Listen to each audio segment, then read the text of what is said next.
It's the opening day of the 2021 Rolex New York Yacht Club Invitational Cup with 19 teams from 9 countries competing, and each of the day's 3 races saw a different winner. Southern Yacht Club claimed the first race win, and regatta host New York Yacht Club claimed the top spot in race 2. Great Britain's Royal Thames Yacht Club is here with one goal: to repeat their 2015 win, and with a solid score today of 2 seconds in the first, they certainly stepped on the right foot.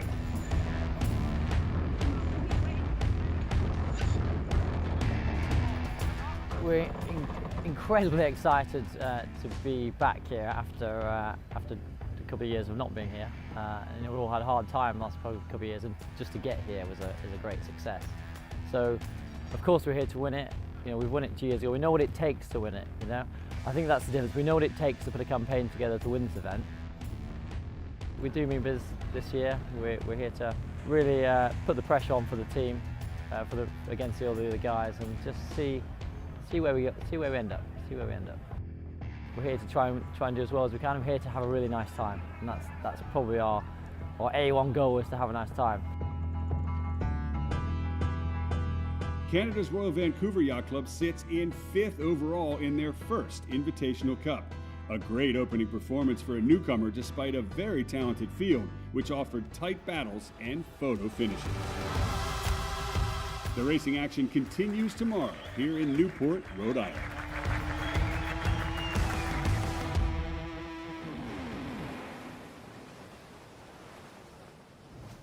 The 2021 Rolex New York Yacht Club Invitational Cup is brought to you by title sponsor, Rolex. Regatta sponsors, Hammett's Hotel and Helly Hansen. Supplier, Team 1 Newport. And hosted by the New York Yacht Club.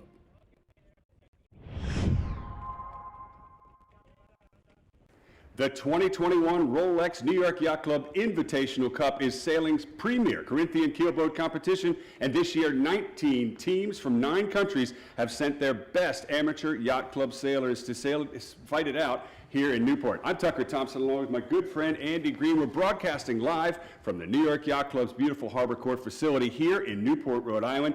This is day number 2. We've already got one day complete, Andy, and looking around at the competition and the facility and what the New York Yacht Club does, this Invitational Cup is really unlike any other, isn't it? Yeah, that's right, Tucker. It's our biannual treat to watch the best Corinthian sailors, traditional monohull racing, fleet racing. We've already had a day of great action. The Royal Thames Yacht Club came out guns a-blazing with a 2-2-1 to lead the scoreboard with 5 points. The New York Yacht Club with Commodore Culver battling it out. They have 12 points in second place, did an excellent job with a 4-1-7, and the Southern Yacht Club with a 1-10-2 to sit on third place with 13 points. It was excellent racing, started off very light, and in fourth place we've got Royal Cork Yacht Club, a long-time competitor here at the New York Yacht Club Invitational, with Rolex as our partner, and newbies, Royal Vancouver Yacht Club, doing an excellent job with a consistent 7, 5, and 6. San Diego, Eastern Yacht Club, Costa Esmeralda, American Yacht Club, and the San Francisco Yacht Club roll out the top 10 after 3 races. We were in the booth yesterday watching. It was fantastic racing, a real treat for you today. We've got 3 races and great breeze on the books. Speaking of breeze, let's go live out on the water and introduce the third member of our commentary team. Katie Nastro has the best seat in the house. Katie, what do we expect today for the conditions on the water? Tucker, Andy, I really do have the best seat in the house. I am right at the pin end of the line. The boats are doing their pre-race homework, and right now the breeze is up. Forecast is supposed to be about south-southwest, building, and it definitely is feeling 10 plus, maybe even up to 12, gusting to 15, and just building throughout the rest of the day. So I really think that today's race is more exciting than yesterday. I would have to agree with you, Katie. We're going to check in with you all day throughout the racing, so stand by. And thanks for basically making Andy and I jealous that we couldn't be out there on the race course with you. Well, that's my job. So that's Katie Nasher live on the water. And Andy, looking at these pictures from the drone shot overhead, we're offshore. Yesterday we started in cloudy, light conditions. Today it is a different day. Yeah, I think actually we're in the bay course today inside Gould Island just behind us, and the tide coming in for the next 4 hours or so. And we've got some onboard shots here with the San Francisco Yacht Club. We've got the Royal Vancouver Yacht Club and Yacht Club Italiano. Those are our onboard shots here for day 2 as the pre-start preparations continue. Breeze looks fantastic out there. Here we are with Royal Vancouver. Get your eyes on their team gear. That'll give you an instant recognition of who, how, what and when. And we'll be going on board. We actually can't hear the onboard audio, but you guys can. So every so often we will cut out and you can listen to the chat on board for the pre-race starts. 1 minute and 40 seconds to go. Action. Question for you, local knowledge, Andy. I know you live here in Newport with this building, southwesterly breeze. What do you expect on the race course? Right, left? We're looking at shifts. We're looking at long-term favored side. What do you expect? Well, what I'm expecting is for the boats to actually split either side of the race course. I'm expecting there to be left and right hand side splits because they've got to get out of the tide, the main tide in the center channel. My general feeling would be to the right hand side if you can cross the tidal current. Depends very much on where the windward mark is though. We will get a better idea when we go up and get the track and some of the drone footage. Here we go, 50 seconds to go. Now, speaking of track, those of you that are watching live on Facebook or YouTube, first of all, thanks for joining us. Second of all, you can go to tracktrack.com and you can watch the live GPS recording of all of the teams as we approach this start. We're going to be doing the same. Andy, I think you were right. We're seeing a big pile up at the committee boat end, except for one boat down here at the pin just reaching over the bow. I'll bet that's Terry McLaughlin. He always starts at the pin with Royal Canadian. Less than 30 seconds to go.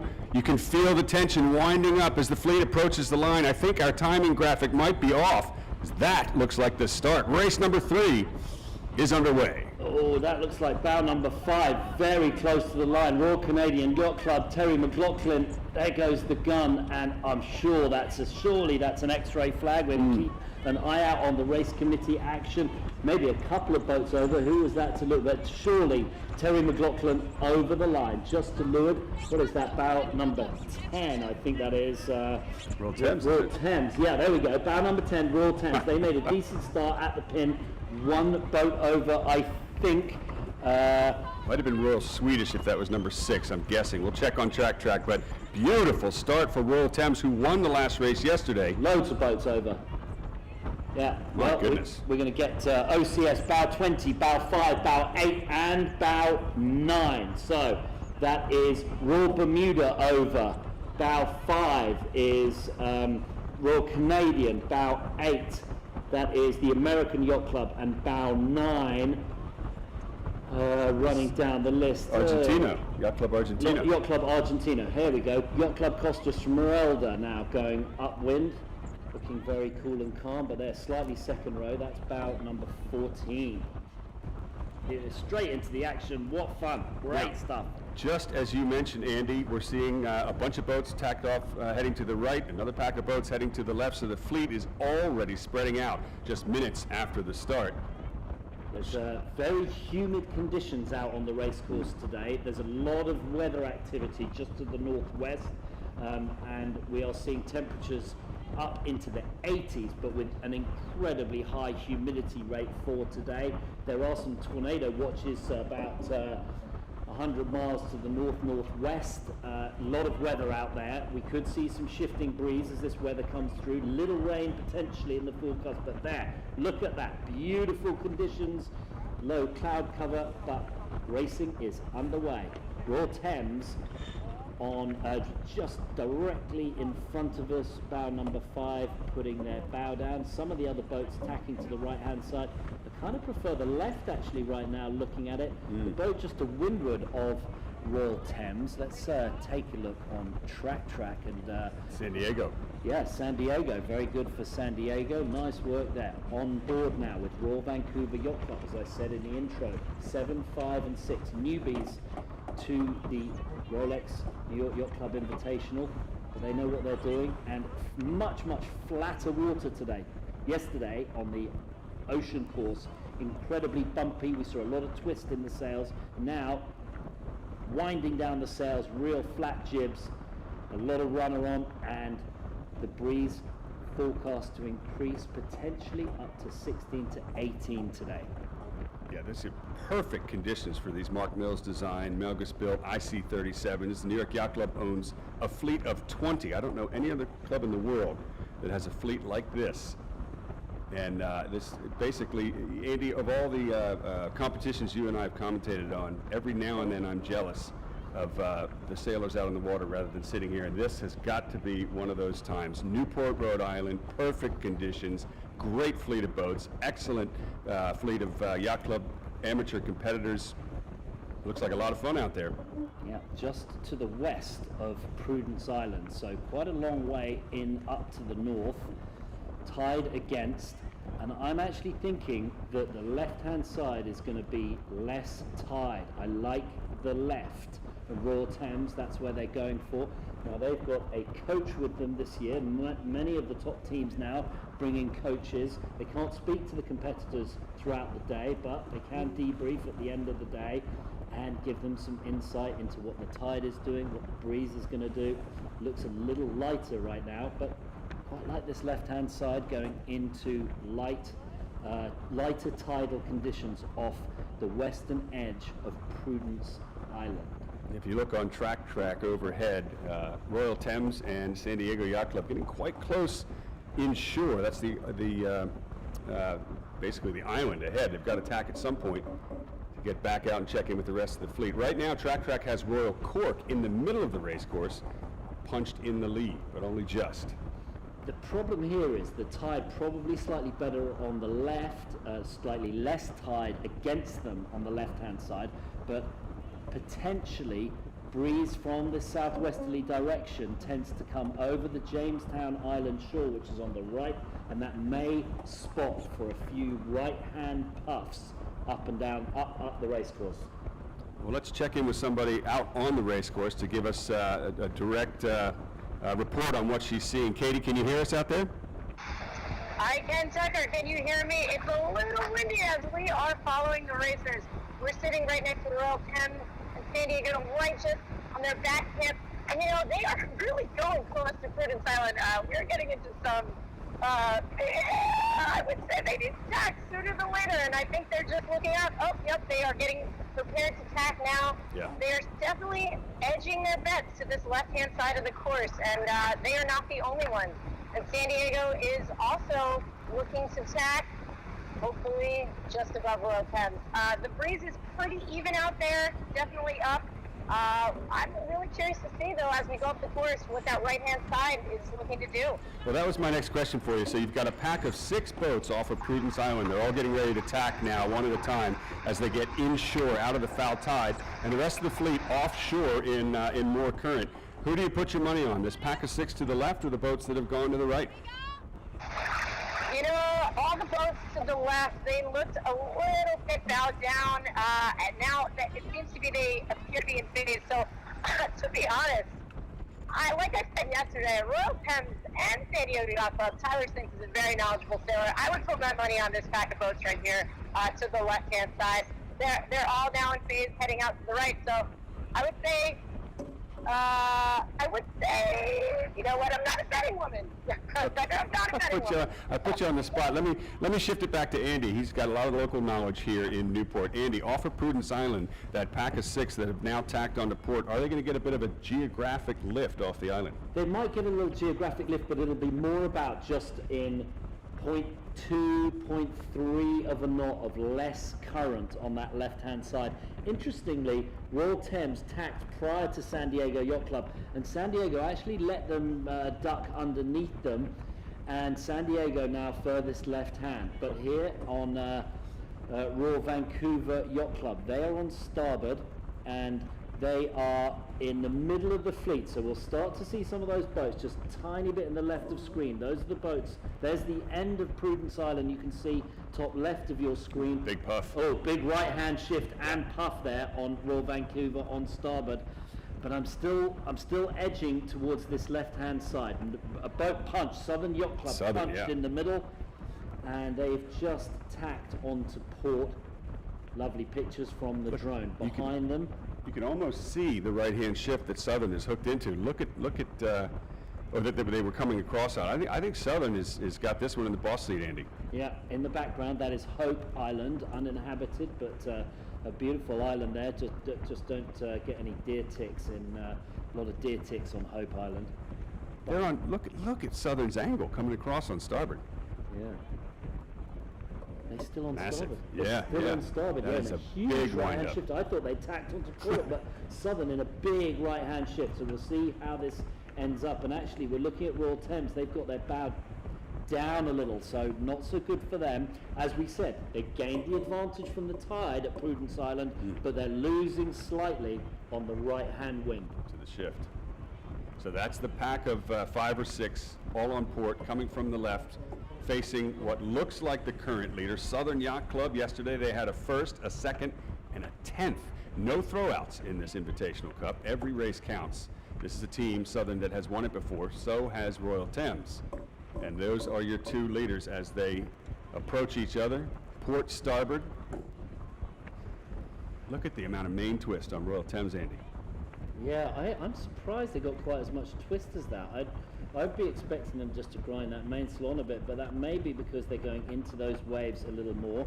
And Southern, I like what they're doing right there. They're just shielded by the race graphics there. Yeah, I wonder if we can move the race graphics off for a second. This is a big cross, guys, for the lead here in the first upwind leg of race 4, the Invitational Cup.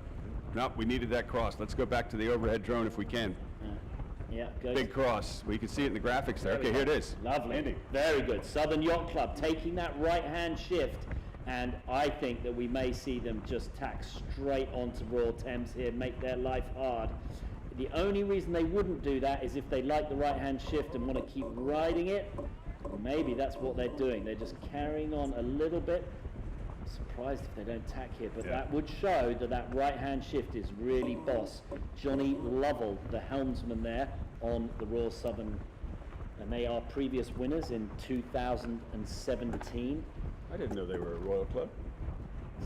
I'm sorry, you're quite right. That's my English way. Everyone's royal around here. Here comes the tack. I noticed the main trim was a lot tighter on starboard tack, going side to the waves versus into them, as we saw the port tackers are a bit twistier. So now look at the middle of the pack here. That's now a Southern Yacht Club leftmost boat.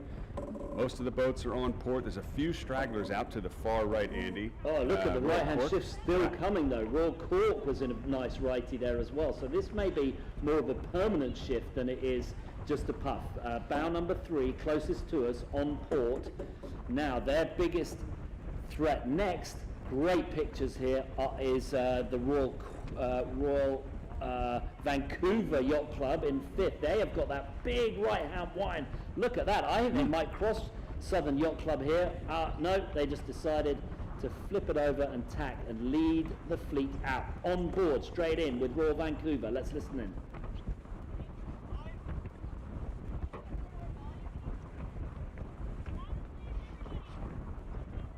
So the majority of the fleet on port, setting up for the windward mark rounding at the top of the track. There's a limit mark, a little pink mark. They have to leave that to port before they get to starboard ley line.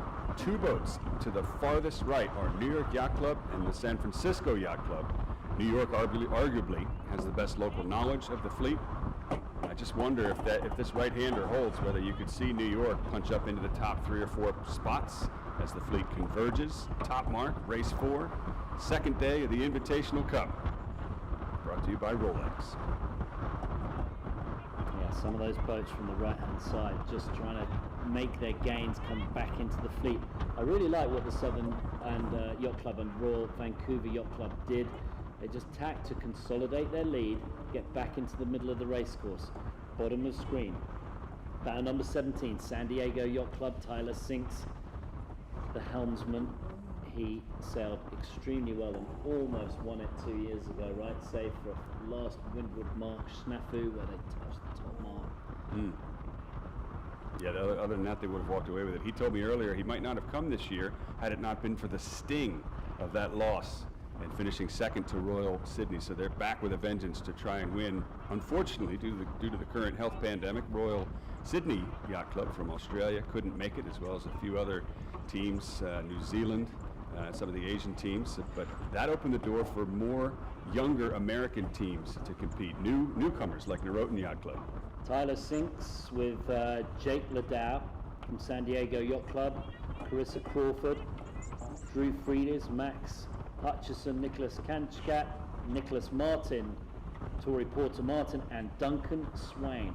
Now on board with the Royal Vancouver Yacht Club. They're sailing very nicely. Now, look, top right of screen. This will give us an idea whether that right-hand shift has gained, and I think it probably has slight lefty there on Vancouver. This is really tight. Here we are on board now with San Francisco Yacht Club. If you're at home watching and you've got two monitors, as we do here in the studio, put one on the video and the other on track, and you've got a great bird's eye view of what's happening across the whole course, as well as down on the water here live. Our coverage produced by Icarus Sports. San Francisco Yacht Club looking very nice. Look at that. They're trying to take as much of that right-hand shift as they possibly can.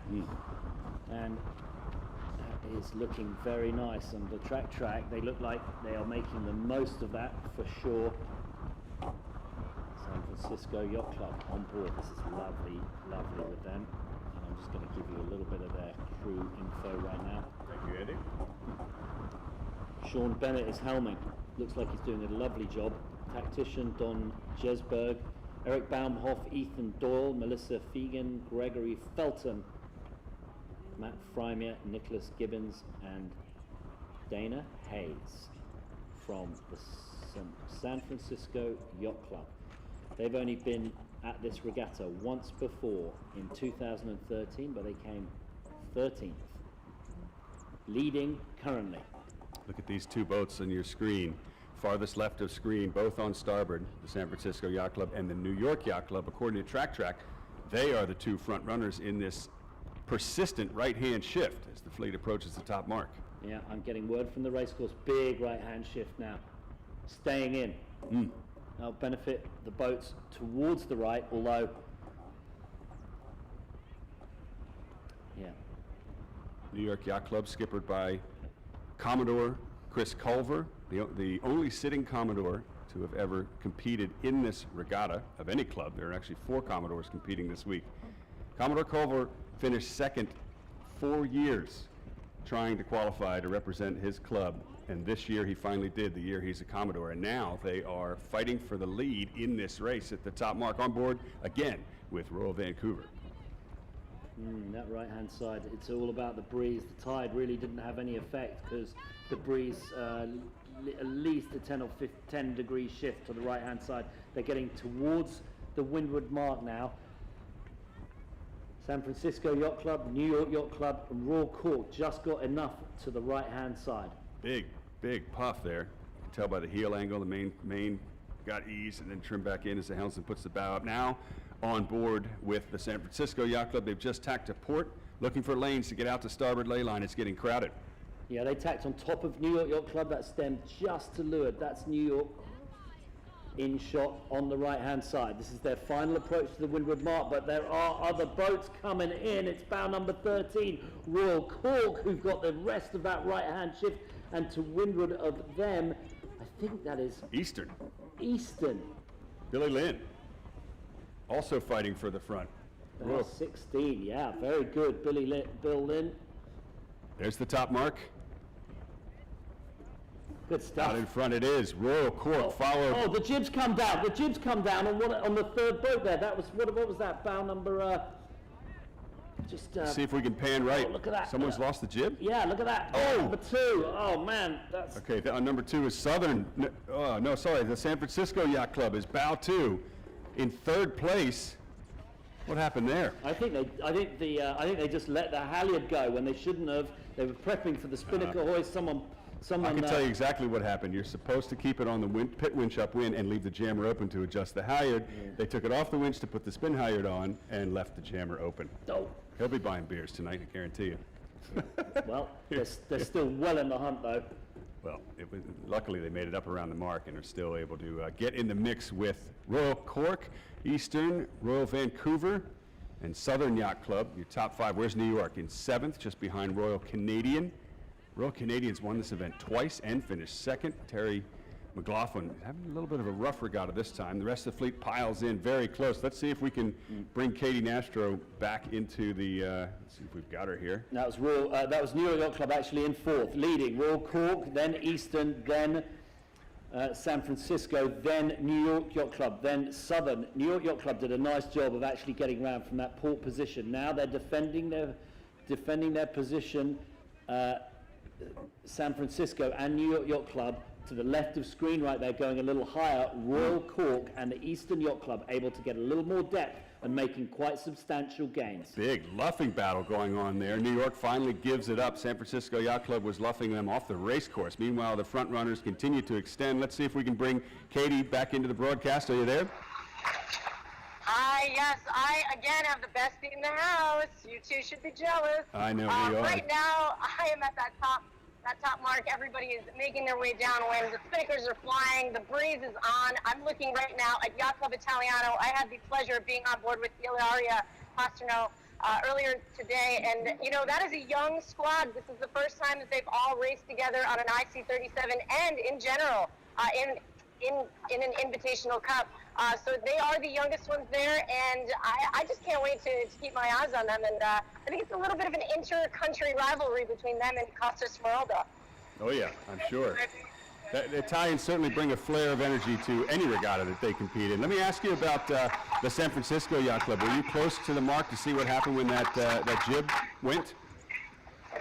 Yes, in fact, I was at the top mark. That, in fact, you called it, Tucker. That jib was just making its way down, and there was definitely a lot of heated arguments on board. I would not want to be whoever was doing bow at that point. But, you know, I have to say, they recovered exceptionally well. They really didn't lose anybody. They kept their lane. They kept their momentum. You know, they might have gotten passed by half a boat length. But, yeah, they're making their way downwind well enough, and they got that chute flying. All right, last question for you. The majority of the boats still on starboard. A couple quickly jibed. Are they making any gains to the right-hand side looking upwind? You know, a couple of them jibed, but a lot of them are staying on port. I think they're just trying to sail that higher angle and maybe even avoid what Andy was talking about earlier with that current definitely becoming a factor as we go on. So, yeah, right now, from what I can see, most are staying on that port jibe. Excellent, Katie. Well, we're on the drone with the leader, Royal Cork Yacht Club, and Irish eyes are smiling, leading race number 4. Excellent sailing. And look, the design of these Mark Mills IC37s showing great form, downwind going very fast in 12 to 14 knots of breeze, well set up. After the hoist, the Royal Cork Yacht Club took their jib down. Actually, they decided midway through that wasn't the right call. They put the jib back up to give them a little more power on the downwind. Royal Swedish we're with on board right now. And there's a look at the difference between a team that doesn't have the jib up, Andy, and I think you're right. Royal Cork looks to have a bit more boat speed on the fleet with the 3-sail setup, which you can do in these boats in over 12 knots of breeze. Very high angles they like to sail downwind. Go for speed. Yeah, Philip Engelbert, the helmsman, with Joanna Summerland is the tactician. They've been here in 13, 15, 17 and 19. Their best result, a 10th. Royal Cork leading over Eastern, San Francisco Yacht Club, then New York Yacht Club in 4th, and Royal Canadian making a nice charge towards the front of the fleet. They did not have a good day yesterday. Terry McLaughlin, a seasoned campaigner from the Royal Canadian Yacht Club, that beautiful club looking over the Toronto skyline, one of the few yacht clubs in the world with its own championship lawn bowls course. And obviously they have a little annex down at the end of their lawn bowls, a wonderful facility there at the Royal I'm sorry to Canadian laugh. Yacht Club. I read this morning about the lawn bowling, and I thought, how are we going to work that into the show? And lo and behold, you've done it twice. Right, on board with Royal Swedish Yacht Club. We'll just get into the track a little here and keep an idea. Let's see if we can go back to, yeah, there we go, perfect. Right on target, guys. Thanks to the hardworking production staff and also Track for bringing us these great pictures of the entire fleet downwind. Andy, most everybody looks to have jibed roughly halfway down the first run. Well, they're glad I'm not sailing because that left-hand side was no good at all. The Royal Thames Yacht Club in 10th spot after looking so good off the line. And remember, Royal Canadian were over the line. That pushed them, had to go back to clear themselves. They went all the way to the right-hand side to clear, and then that right-hand shift came in, and the Royal Canadians now in 5th, 6th place. The leaders, Royal Cork Yacht Club, remember, one of the few teams that have done all 7 editions with their skipper Anthony O'Leary and Clive O'Shea. Both have raced together in all 7 Rolex New York Yacht Club Invitational events. The only other club that has competed in all 7 is New York Yacht Club, representing the host club. They won it the first year in 2009. They have finished 2nd, but they haven't won it since. Last year was the 6th for them. Commodore Culver and Pete Levesque, the tactician, are looking for revenge. They've sailed quite well in these first 4 races, still in the hunt, sitting in 4th downwind. Yeah, 4th would be good for them. This, if it finished like this, it would take them into the lead, I think, Tucker, because the 2 boats ahead of them, Southern Yacht Club and the Royal Thames, both down the fleet. Yeah, Southern sitting all the way back in 8th place. Sorry, only 1 boat ahead of them, Royal Thames, and Royal Thames now in 9th. New York Yacht Club in 5th. Well, it'd be pretty tight. They'd certainly gain a whole bunch of points back. This is going to be a high scoring event, isn't it, Andy? Tough one to win. Always is. I mean, now you've asked me that question. I don't actually. Last 2 years ago, I had the data, and some of the events you actually only needed to average like 7th place in each of the races to win the regatta or something. I will get you that data for tomorrow, though. I'll crunch the numbers. I'll sharpen my pencil, and we'll give you some more info. Down on the water level shot of your leader, Royal Cork, fighting it out with Eastern Yacht Club. Great speed, great angle, great conditions.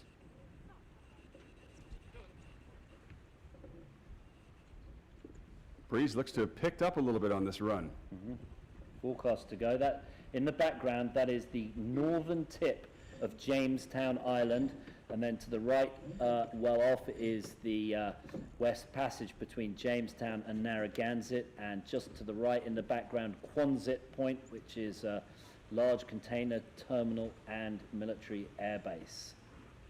Great, perfect spot for this racing here. Flat water, plenty of breeze.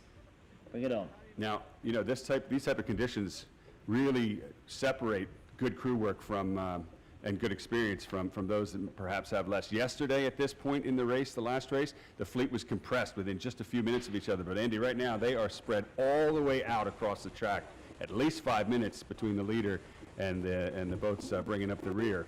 And it just shows you that good form translates into fast boat speed on these IC-37s. On board with Yacht Club Italiano.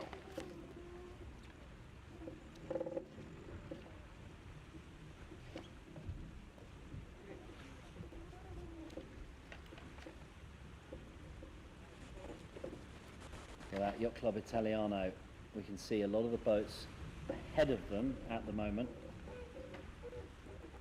They're doing everything they can to get back into it.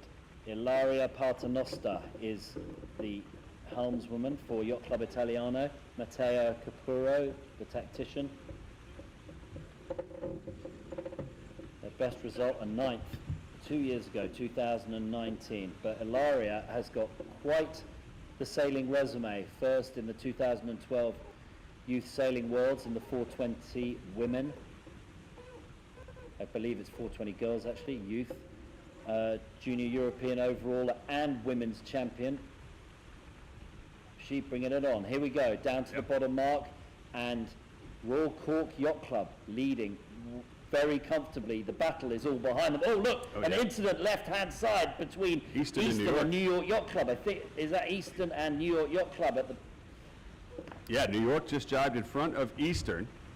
Not sure if there was a penalty there, but we do have umpired fleet racing, so the umpires will make the call on the water. Meanwhile, Royal Cork chooses the right-hand gate as we look upwind. Remember that big, huge righty that came in on the first beat, so they're going for more on that side. New York's going to follow them.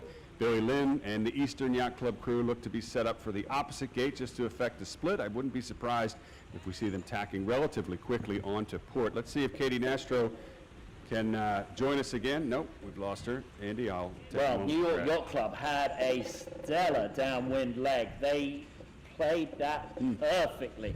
Now going around just behind Royal Cork, taking that right-hand side.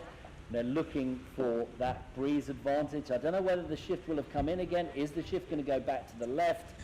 Who knows? But they're putting their marbles in the bag for the right-hand side. All right, let's see if we've got Katie on the line. Katie, are you at the leeward mark?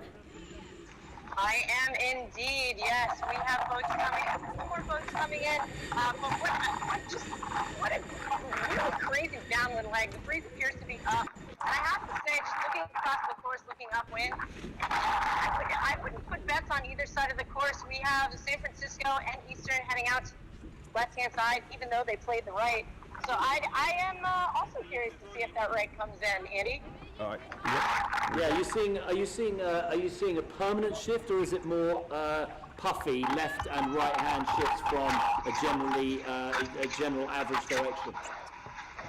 Yeah, I didn't quite get all that, but I am, from what I gathered you're asking, it is looking definitely more puffy, and the seas are looking a bit more choppy. It's not going to be anything like being out in Rhode Island Sound right now, but it's definitely the boats do have to worry about a little bit of that chop, get themselves going and work through it. So we want minimal tax, I suspect. This is a great shot, I believe, coming from your boat, Katie. We've got Eastern Yacht Club in the foreground on starboard heading left, New York Yacht Club on port in the background heading out to the right. And going into the leeward mark, it looked like there was a bit of a tussle between the two of them. I don't know if you saw it or whether they resulted in any protest, as nobody did a circle. No protests there. I didn't quite see all of it, but everybody looks to be sailing super clean in this race, in fact. I have to say, and throughout the regatta, I you two agree, absolute sportsmen out here. Well put in this top-level Corinthian competition.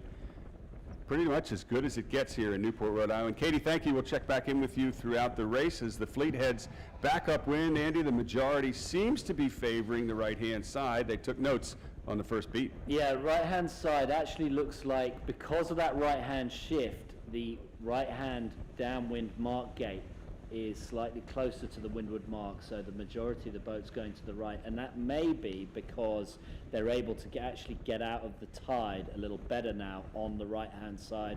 It's actually harder to get out of the tide if you go to the left. However, when we look at the leaderboard, there's only a 13-meter difference between the Royal Cork, who went all the way to the right, and the Eastern Yacht Club, who have just tacked out of the left-hand side. There they are in shot right there. Front boat, middle of screen, Eastern Yacht Club with Billy Lynn driving. He is the head honcho at the Herreshoff Museum in Bristol, but he is representing Eastern Yacht Club from Marblehead, Massachusetts, with a great history of sailors and sailing up there in Marblehead. Now, if you're just joining us, first of all, thank you. Second of all, you can follow the action, live coverage of every single race. It will be broadcast each day as we follow the action. It'll be on Facebook and YouTube. We'd like to invite you to comment, post, and also cross-post so that you can share with everybody else that follows this regatta. In fact, there's a link to show you how to cross-post on the regatta website. Also, we want to hear from you, so you can fire questions off to Andy and I during the live broadcast as we look at Eastern Yacht Club pounding into some big swells as they check in with the rest of the fleet. Sorry, that was the San Francisco Yacht Club, rather. It was pounding into a bunch of waves. Definitely looks like port is less advantageous to the chop out there, Andy. They're having to be really twisty and really hobby horsing on port and a lot flatter and smoother on starboard because of the swell. On board with Yacht Club Italiano.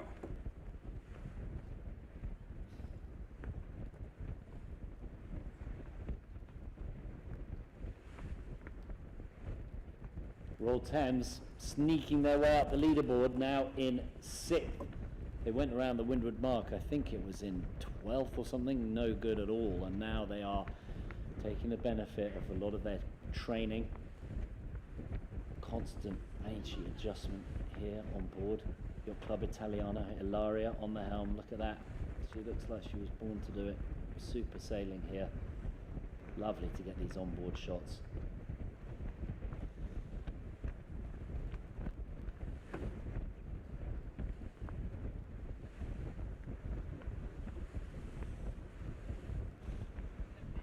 You can see that green Rolex graphic in the upper left-hand corner, and that is not an accident. For good reason, Rolex has supported the Invitational Cup since its inception in 2009. New York Yacht Club bought this fleet of 20 IC-37s and invited clubs all over the world. 48 yacht clubs have competed in these 7 editions of the biennial event, all amateur. You wouldn't know they're amateurs by the way they sail these boats, Andy. Spectacular. There are 3 Olympic medalists across the fleet. And here, look at New York Yacht Club. Right-hand most boats, still on port, still going. And we said earlier in the broadcast, they've probably got the most amount of local knowledge. Would you be rolling the dice that far to the right-hand side, Andy? Oh, come on. Gotta do what you gotta do for love. Anyway, here we are on the right-hand side, New York Yacht Club. Royal Cork had a very handy lead, though, out of that bottom mark, so I'd expect them to... It's really about whether Royal Thames can dig themselves out of the hole that they got themselves in off the left-hand side of the line, whether Southern Yacht Club can continue their charge up the leaderboard, and how Royal Thames can get themselves in the top 5 boats to keep their lead. Now, this shot is very telling, Andy. When we had Katie at the bottom of the track, we asked her which side she thought would pay off. Well, here is the answer. From the far right, far left of your screen, far right of the race course is Royal Cork. And they have gained from that side as they cross Eastern Yacht Club and a bunch of other boats, including Royal Thames, who are still on port. And the breeze just keeps ticking to the right along that Connecticut Island, Jamestown shoreline. New York Yacht Club is just behind Royal Cork's weather hip, also on starboard. So there's no question, Andy, those are your 2 leaders, and they are off from the right-hand side, wound up in a starboard tack lift.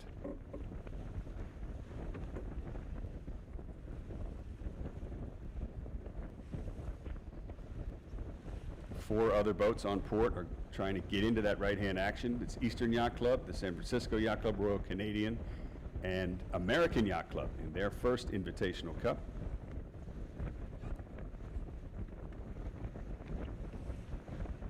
Start to get a little bit crowded off to that right-hand side. Meanwhile, the rest of the fleet giving each other a bit of trouble in the middle of the race course as they try to play the shifts, sort out lanes of clear air. Royal Thames has decided they can't take any more on port. It looks too ugly. They've got to concede and tack on to starboard to stay with the front runners. Yeah, now look here. In central screen, New York Yacht Club and Eastern, they both went round the opposing marks on the downwind. Eastern went left, New York Yacht Club went right, and it is close as you like. Who's got it? Oh, I think they forced them to tack away. New York Yacht Good Club move. forced them to tack away, and are New York going to tack here? They must do, otherwise they're going to be in terribly dirty air. Yeah. Yep, there they go. New York Yacht Club tack. Just on board with Yacht Club Italiano, also tacking, this time onto port. You've got to take your lumps. It's a persistent right-hand shift. The boats to the left have got to get over there. Well, actually, it would suggest that the breeze has settled down now, because Eastern and New York Yacht Club going both directions suggests that it's no longer the persistent shift, more like it is just shifting left and right with the puffs. But there's plenty of weather out there, and now breeze is up. Real nice. Look at that. Lovely seeing the action of these Corinthian amateur sailors as they battle it out in this super fleet racing event. One design boats. They are all identical. For those of you new to watching here, we've got 19 boats from yacht clubs all around the world, some of the most prestigious yacht clubs, and currently the race leaded by Royal Cork. This race number 4, we've had 3 races already, topping in the leaderboard with a super day. Yesterday, the Royal Thames Yacht Club from London, England, with a 2-2-1, followed by the New York Yacht Club with Commodore Culver, qualified against a whole bunch of New York Yacht Club teams. He finally got there after many years of trying with a 4-1-7. They're currently in second place overall. Then Southern Yacht Club, previous winners 4 years ago, are in third overall with a 1-10-2. Then it's Royal Cork and then Royal Vancouver Yacht Club in their very first Rolex New York Yacht Club Invitational. That's where we stand. That gets you up to date. And the Royal Cork in this race 4 leading. The Southern Yacht Club have come right back into it. Johnny Lovell sailing beautifully as the helmsman on board that boat, and Noroton, who had less than stellar day yesterday, right back in the mix in 4th. New York Yacht Club and Royal Thames now coming in 5th and 6th, but they are in slightly different parts of the racecourse. Woohoo! It's a W4, so this is the final upwind, and it's the last downwind sprint towards the finish. Bow 13 at the bottom of the screen. Obviously, that is Royal the Cork. Royal Cork. And look at their lead. That's very good lead. Handy, handy. Just behind them, Eastern Yacht Club. Also, look, taking a puff and a lift. Royal Cork, to my eye, seems to have been higher than most of the fleet. If you look at the boats on their weather hip to the inside of them, they seem a bit more bowed down, just as we've been watching for the past minute or two. They've got a high mode. Anthony O'Leary, helmsman, 7 times. He's done every one of them. Look at that high mode, taking it up. Look at the waves on the around the racecourse there. They've got to drive your way through those waves, try and keep your boat speed up. And the Royal Cork, Anthony is sailing with his sons, Peter and Robert O'Leary. Peter O'Leary, obviously an Olympian in the star class in 2012. Quite the family sailing pedigree. Doing quite well today, that's for sure. Royal Cork, the oldest yacht club in the world. And they joined New York Yacht Club as the only 2 that have competed in every single edition. But I want to go back to that high mode, Andy. It's interesting. If you go back and watch Track, you can see the tracks coming off the back of the boat. And I think a lot of the competitors might learn from this tonight if they do the same. Royal Cork has been higher than every single boat and just keeps taking bites to windward compared to the rest of the boats that are on starboard. And that high mode's working for them.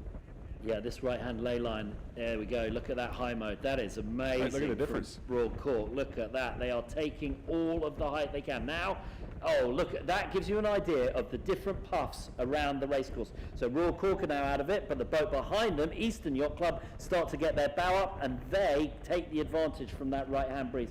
But Royal Cork, now they're being headed a bit, they'll look to do a couple of tacks up for the final approach to the windward mark, but at the moment they're taking as much starboard gain as they possibly can. There they go. There it is. Taking that covering tack, making it out towards the ley line, consolidating their lead, and Eastern will have to look over their shoulder. They do the same thing, quite sensible, the breeze going towards the right-hand side. They need to try and protect themselves against the New York Yacht Club, who are the next boat on starboard, the left-hand side. That's the next boat that's going to come in. But this, what we saw there was the breeze going right, everyone staying on starboard. Then the breeze heads, goes a little bit to the left, and everyone tacks. The goal is to try and sail the shortest possible distance to the windward mark by using those wind shifts as best you can. That's the skill of the sailors, particularly on these boats. The tactician telling the helmsman when to tack and how fast to go.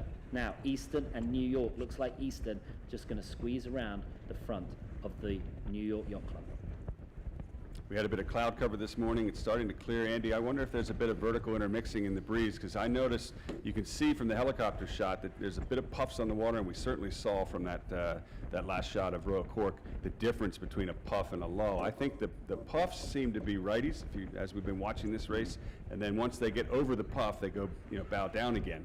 So you really want to connect the dots with these puffs up the race course. There's a bit of right-hand shift in Royal Cork tacks to take advantage of it. Are they on ley line? Yeah, sure. Looking at track, yes, on track you can see. So the windward mark will come into view left of screen in a few moments. It is Royal Cork still out in the lead. Rest of the fleet hipping up behind them on to starboard ley line. A couple boats low of ley line. We'll have to do a few tacks, including New York Yacht Club. San Diego Yacht Club. Southern Yacht Club is about to come in from right of screen on port. They're leading the pack from the left. That left-hand side hasn't done them good work, has it? As you say, Tucker, when those puffs come in, they are definitely right-handed puffs, and we saw that with a great example from the drone shot of the Royal Cork Yacht Club. 1720 they were established. That gets them as the oldest yacht club in continuous existence in the world. Oh, there's Southern, just popped into frame there, ducking New York. New York. Yeah. It looks like they're in about fourth place. Fourth or fifth? Yeah, fourth. Yeah, and Royal Thames, I think we'll see on port coming into the screen very shortly. This will be a very crucial final approach for the Royal Thames. Southern now tacking onto the ley line on that windward side.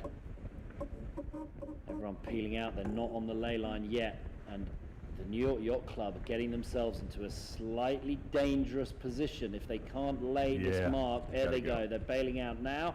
That pink mark, I don't know if you saw it, it's just to the right of screen. That's the limit mark. All the boats have to leave it to port, upwind and downwind. And there is the top mark. There is your leader. Still, Royal Cork Yacht Club puts the bow down and heads for the offset. Ooh, this is going to be really difficult for the New York Yacht Club. They had to tack just to leeward of the Southern Yacht Club, who had ducked them. As long as the New York Yacht Club can lay this top mark, I think they're okay.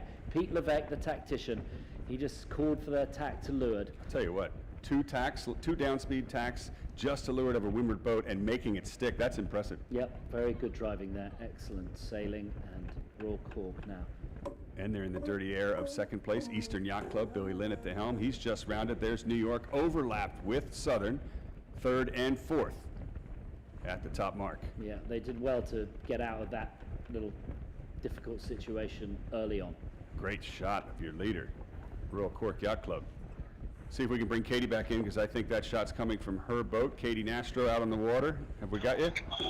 What are you seeing at the top mark, Katie, particularly between Southern and New York? Sorry, didn't quite catch that, but yes, I am at the top mark. I'm just watching Eastern Yacht Club taking their second place and looking cruisy. New York Yacht Club, I am super, super impressed how they sailed that last kind of couple of boat lengths and just really squeaked in there. Southern Yacht Club probably not too happy, but this next downwind leg, there's tons of breeze out in the race course. Everybody appears to be staying high.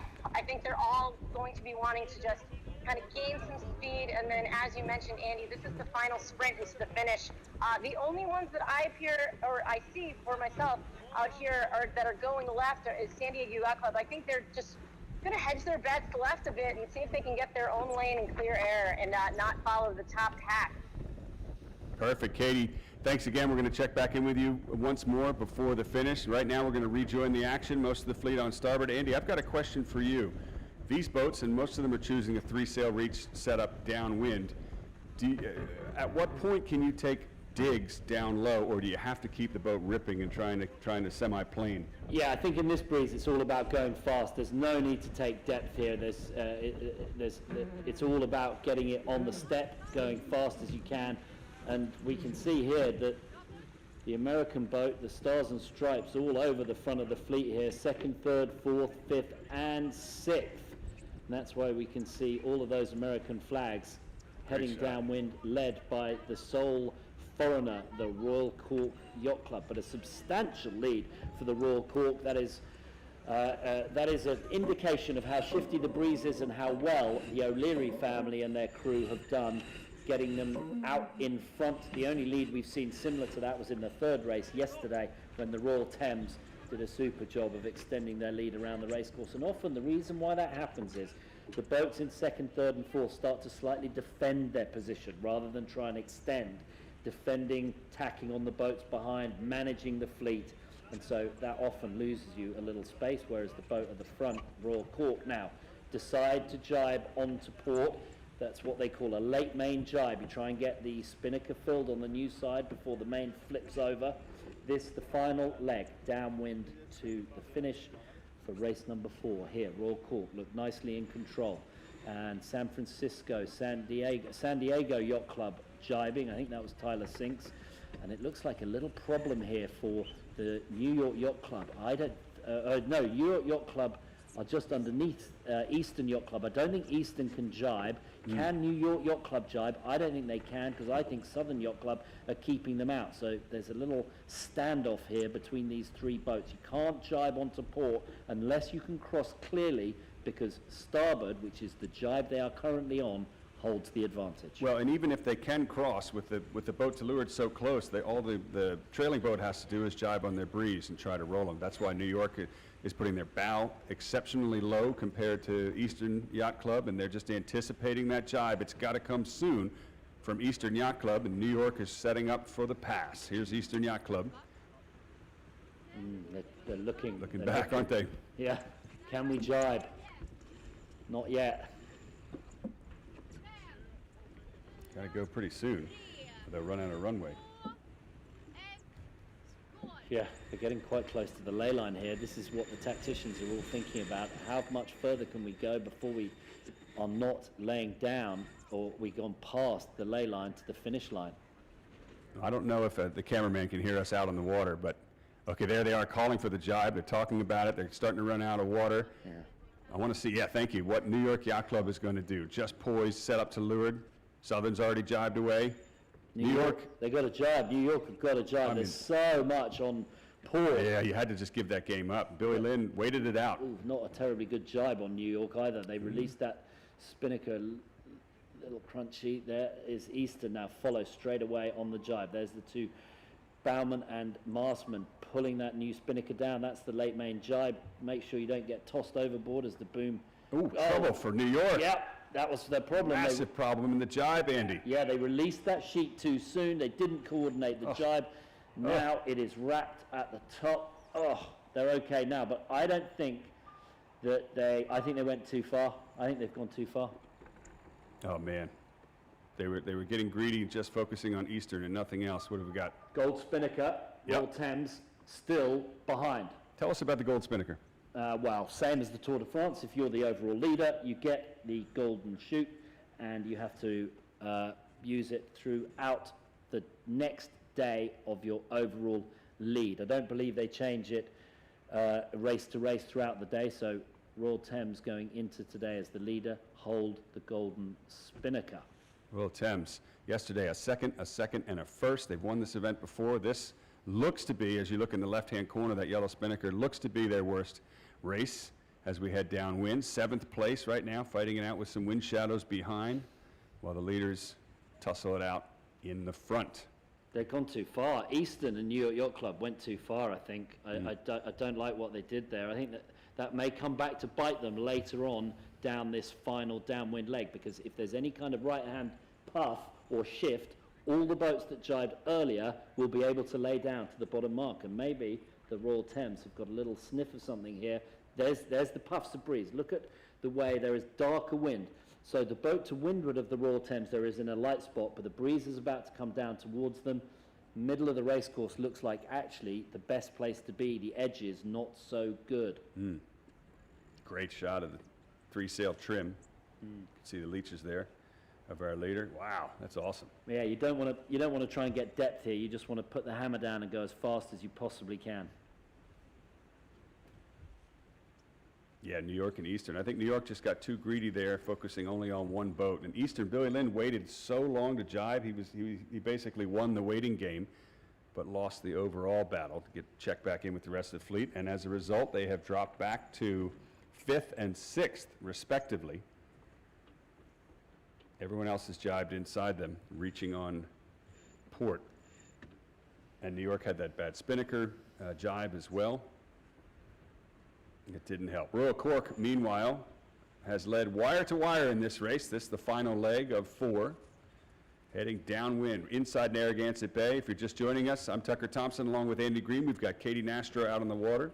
We're broadcasting each race every day of the 7th Biennial Invitational Cup, brought to you by title sponsor Rolex. We'll be broadcasting on Facebook and YouTube.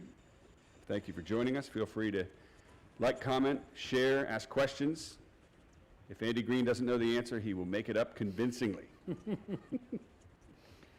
Royal Cork still holding a handy lead.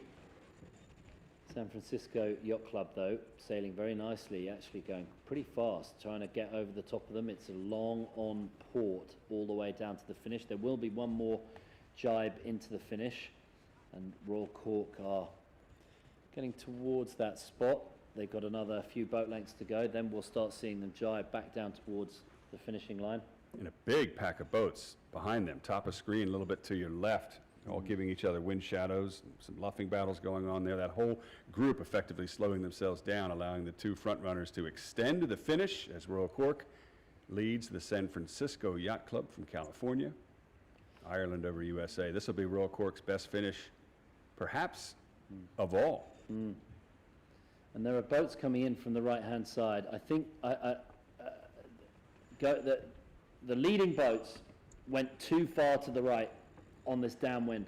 They all got jammed up on starboard. They couldn't really jibe away. Eastern, New York, and that hasn't helped Royal Thames either, but it has helped San Diego Yacht Club, Royal Vancouver Yacht Club, and Yacht Club Argentina, who are coming back on starboard and looking in really good shape as they get in towards the finish. Not a lot left in this race now. Just to the right-hand side is the finishing line for race number 4, and the leaderboard shuffling a bit here. San Francisco Yacht Club, San Diego, all coming back in it. New York and Eastern down the pan a little, down the rankings a little bit. This is Southern. Yep. This is Southern, and I'd expect to see Royal Vancouver maybe nudge up those listings a bit as they both come back towards the finishing line. Andy, you're on board Southern on port. What do you do here? I think they've got to Jibe early? I think they've got to just get to their. I think they've just got to get to their line and jibe. I'd be surprised if they carried on much further here. I'd be looking for a jibe right about now. There they go. No problem. You got to. There's too much dirty air if they continue on. So they're basically just protecting their position here in what is pretty much third place for them. They're going to cross New York and Eastern, who gave a little bit of their advantage away, and then it'll be one final jibe into the finish as they close down this race course. Looking back to New York Yacht Club's botched jibe that we saw earlier, I just learned something by watching Johnny Lovell turn the helm of his boat. He took 3 or 4 lengths to slowly bear off and give the spinnaker trimmer plenty of time to release the old sheet, get the new one on before they finally jibed the main over. And I think New York may have jibed a bit, or turned a bit too fast rather, through that jibe and didn't let the trimmer catch up. Here's the fleet heading to the finish, converging on the leaders. It is Royal Cork's race to lose. That's teamwork, and particularly all of these crews have real jobs, real stuff to do during the week, and so they don't get a huge amount of time to practice for this sort of stuff, and it is about how quickly they can get themselves up to speed and their crew work up to tip-top levels. Royal Cork leading San Francisco Yacht Club. The track's showing New York Yacht Club in third. I'm not just Really? not quite seeing that on the water.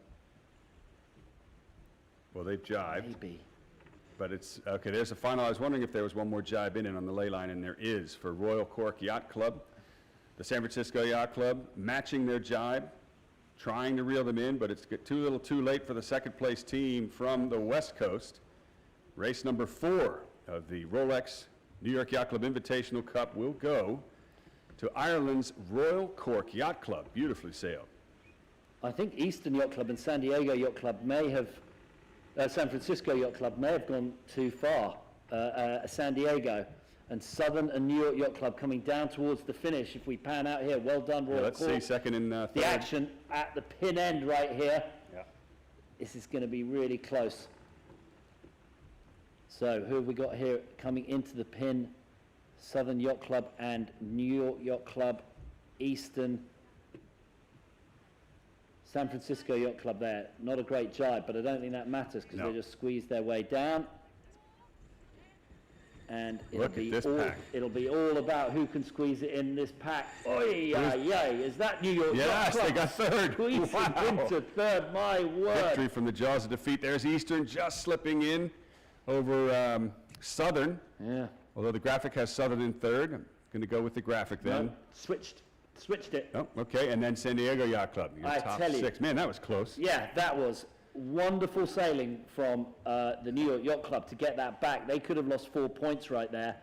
And they got it back to take it over Southern and Eastern and San Diego. So the results as they are here, race 4, these are unofficial. We'll bring you the official results as soon as we get them. Royal Cork Yacht Club over San Francisco, New York Yacht Club, Southern Yacht Club, Eastern Yacht Club, San Diego Yacht Club, and just finishing across the line, a Royal Vancouver ahead of the Golden Spinnaker of the Royal Thames Yacht Club.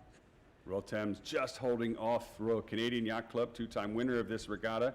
Your current winner gets a 8th place, their worst finish, but still respectable in this high-scoring regatta. As very close. I'd hate to be on the race committee boat. They're earning their keep today.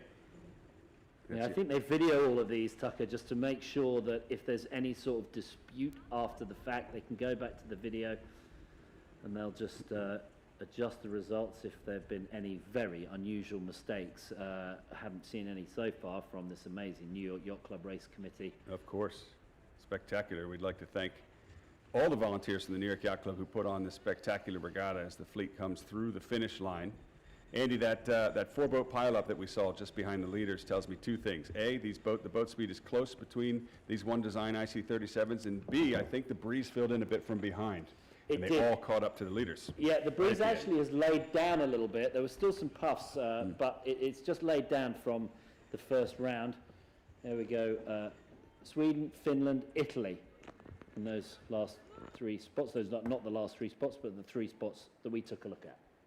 Okay, well that wraps up this 4th race, day number 2 of the New York Yacht Club Invitational Cup. Once again, I'm Tucker Thompson, joined by Katie Nastro and Andy Green. Congratulations to Royal Cork Yacht Club over San Francisco Yacht Club and New York Yacht Club. The last 2 boats there, we can see them. Itchener Sailing Club, Yacht Club Italiano, and Royal Bermuda Yacht Club finish out the final 3. Okay, there we go. Well, thanks for joining us for this race number 4. We're going to take a very short break. Don't go anywhere. We'll be back for the start of race number 5 of the Invitational Cup here in Newport, Rhode Island.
Hello and welcome back to our live coverage of the 2021 Rolex New York Yacht Club Invitational Cup. I'm Tucker Thompson along with Andy Green. Katie Nastro is out on the water. We've concluded 4 races on this in this regatta so far. We join the action at the start of race number 5 here in day number 2. Let's get right into it, Andy.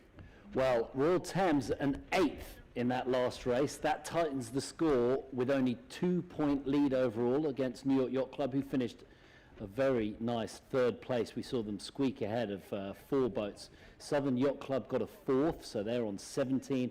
Royal Cork Yacht Club squeeze it up in 4th overall with 18 points.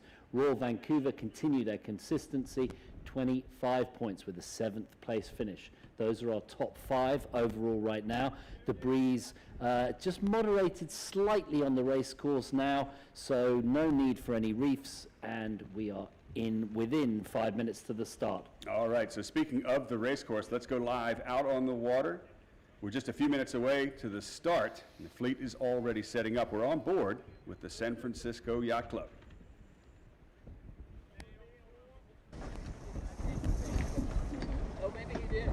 Okay, you can also join us on Track if you want to watch coverage of all the boats in this fleet and follow along with our race commentary. If you're just joining us, we want to thank you.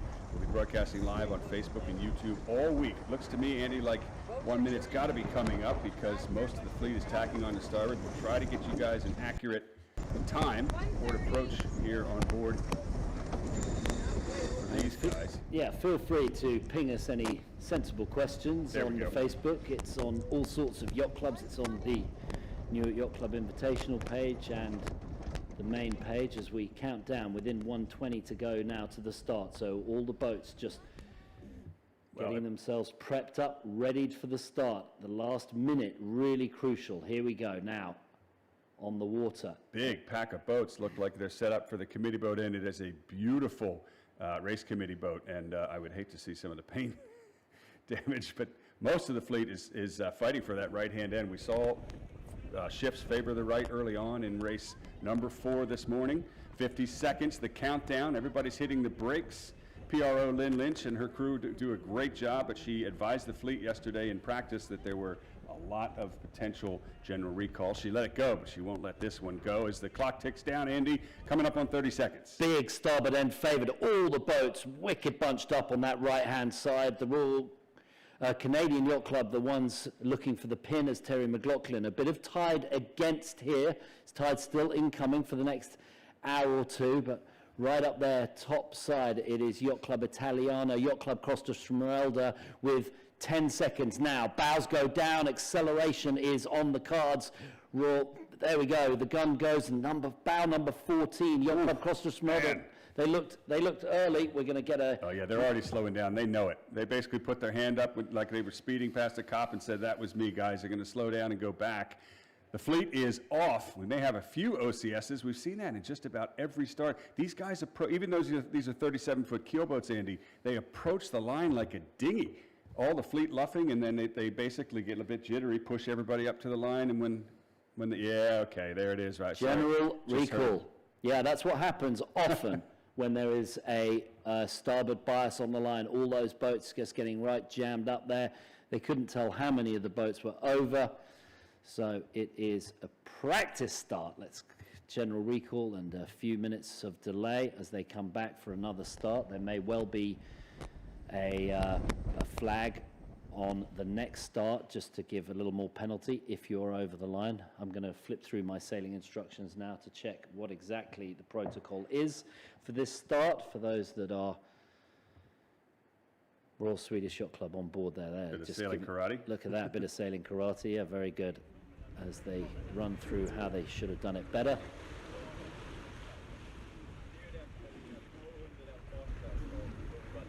Well, I think we're going to stick around, and this is actually a question to our production crew. Are we going to stay through this and wait for the next start, or do we want to rebroadcast? Up to you guys. All right. We're going to hang out. We're going to hang with you. So now let's bring Katie Nastro into the broadcast. Katie's live out on the water, and my question for you, Katie, is this fleet seems to be a bit jittery, a bit jumpy. We've seen a lot of OCSs and now a general recall. You know, Tucker, I was on the pin end of the line, and I couldn't see a boat in sight on this side of that starting line. Everybody was jammed up at that boat side, and they were so ready to go. From my vantage point, I would like to bet, and again, not a betting woman, but if I were to bet, it would be about a third of the fleet was over early. Wow. So, you know, I think it was quite a few that started up, and you know, these boats really get going, and once they go, you do not want to try to slow them down. So I anticipate that everybody's going to be a bit more conservative on the start line for this next start for race 5. Okay, let me ask you this, Katie. Number one, are we seeing a bit more right-hand shift? Is that why everybody was at the signal end? And number two, do you think they're going to move the pin up?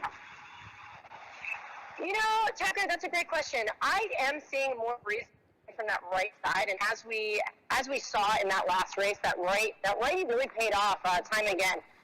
But you know, it can be any game out there. The breeze does look a bit down from when we came out earlier this morning, so it's not, you know, full on all legs out on the rail.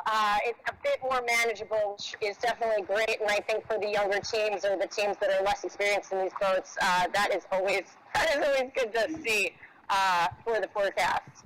So yes, I do anticipate that most will go right because the right is looking like it could pay off.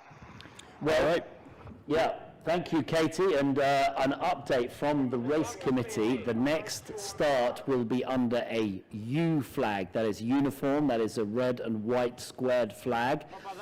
And for those who haven't checked their sailing instructions or rulebook recently, the U flag says a boat within the triangle formed by the ends of the line and the first windward mark during the minute before the start will be disqualified without a hearing.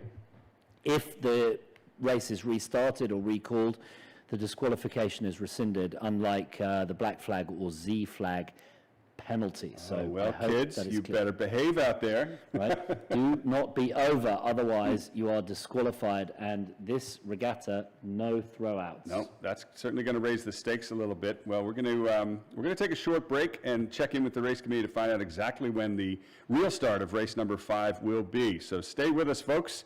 Don't go anywhere. More racing to come.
Welcome back to our live coverage of the 2021 Rolex New York Yacht Club Invitational Cup. We are going to try a second attempt at the start of race number 5. Andy, the first one was a general recall.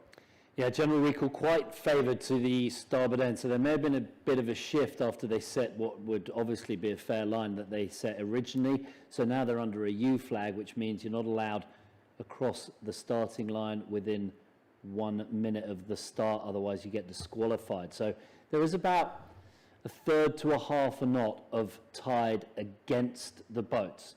So I would expect to see a much more conservative start here. We'll probably get to see the pin and the committee boat in here as they go up for the line. The scores have tightened considerably. Royal Thames only 2 points ahead of New York Yacht Club, only 2 points ahead of Southern Yacht Club, only 1 point ahead of Royal Cork Yacht Club, Royal Vancouver 7 behind. So those top 4 boats really battling it out. 4 of the most experienced teams here at the Rolex New York Yacht Club Invitational. All right, well, here we go. Start of race 5. We are coming up on the 1 minute signal. We'll give you the start graphic if we get the time, but there isn't much time to this start. Andy mentioned he thinks they're going to be a bit more conservative. I don't know. This has been a jittery fleet. Even in the practice races, we saw numerous OCSs and general recalls. And here we go. Okay, thanks. Minute 50 to go as the fleet starts to set up for tack on to starboard, and then ultimately a final approach, which will be happening in the next 30 to 40 seconds. On board with the San Francisco Yacht Club as they roll into attack on starboard. Likely they had a starboard tacker just to windward of them. You saw the helmsman keeping his eye on. There's a good look at the rest of the fleet, Andy. They are early again. Minute 30. That is very early for the initial setup. The bowman will start to give some hand signals. He's got his hand up in the air, just calling how many boat lengths it is to the start. Looks like they're 5 boat lengths from the committee boat.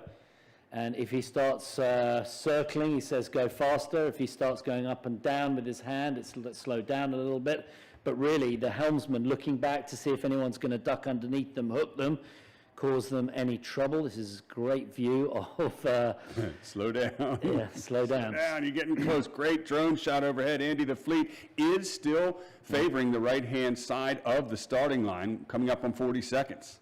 Dangerous place to be, that starboard end. You don't have nearly as much control, and if somebody just pushes you up, you can get squeezed out of the committee boat end. And we're just going to go with 30 seconds to go now. The boats are going to have to start pushing down and start accelerating towards the line. Let's see if we can get a shot better than that guy's rear end, folks. There we go. Thank you. I had to say it. Okay, 15 seconds. Bows are going down. Sails are in. The fleet is already moving. Flags down. That's the gun. We're off. Now, Andy, were there any OCSs? Don't think so. Look pretty safe. We're just trying to get that time on screen, just a little bit better sync. Not entirely clear, but I think bow number 6, Royal Swedish Yacht Club. Nice start from them, just to windward of them. Howth Yacht Club. From Ireland. From Ireland, down by the pin. It's bow number 11, that's Itchner Sailing Club.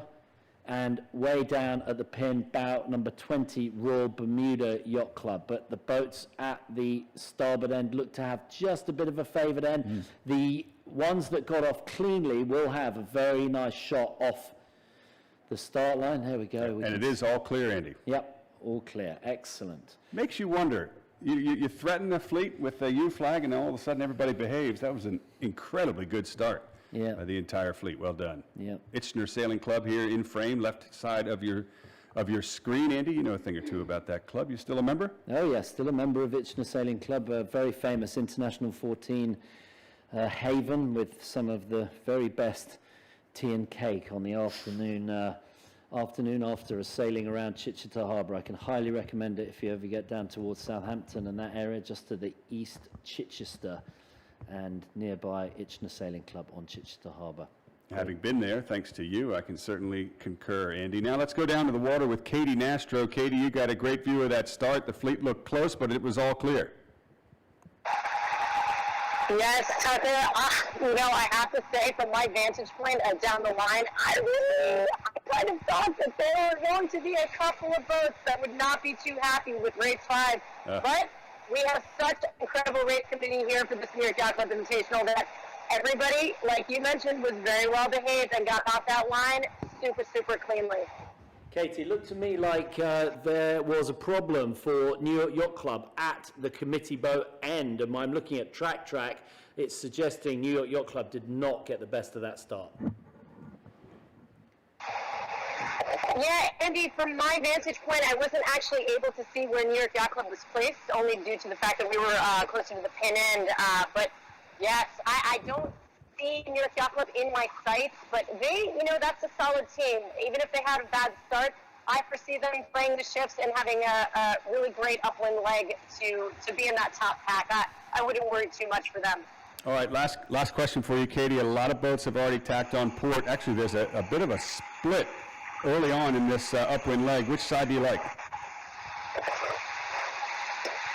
Oh, sorry, Tucker, I didn't quite get that last question. What? Sorry, left or right? Now. Left or right?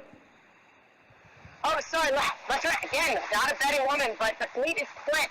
I would hedge my bets to the right, but that's just me. All right, we'll check in with our local knowledge expert, Andy Green. Andy, we've seen a bunch of puffs favoring the right-hand side in the last race, but nonetheless, a lot of shifts as well, and a bit of current favor as they got into Prudence Island for some of the front runners in, off the last start. But I think essentially, I've just said nothing that actually added to the upwind leg.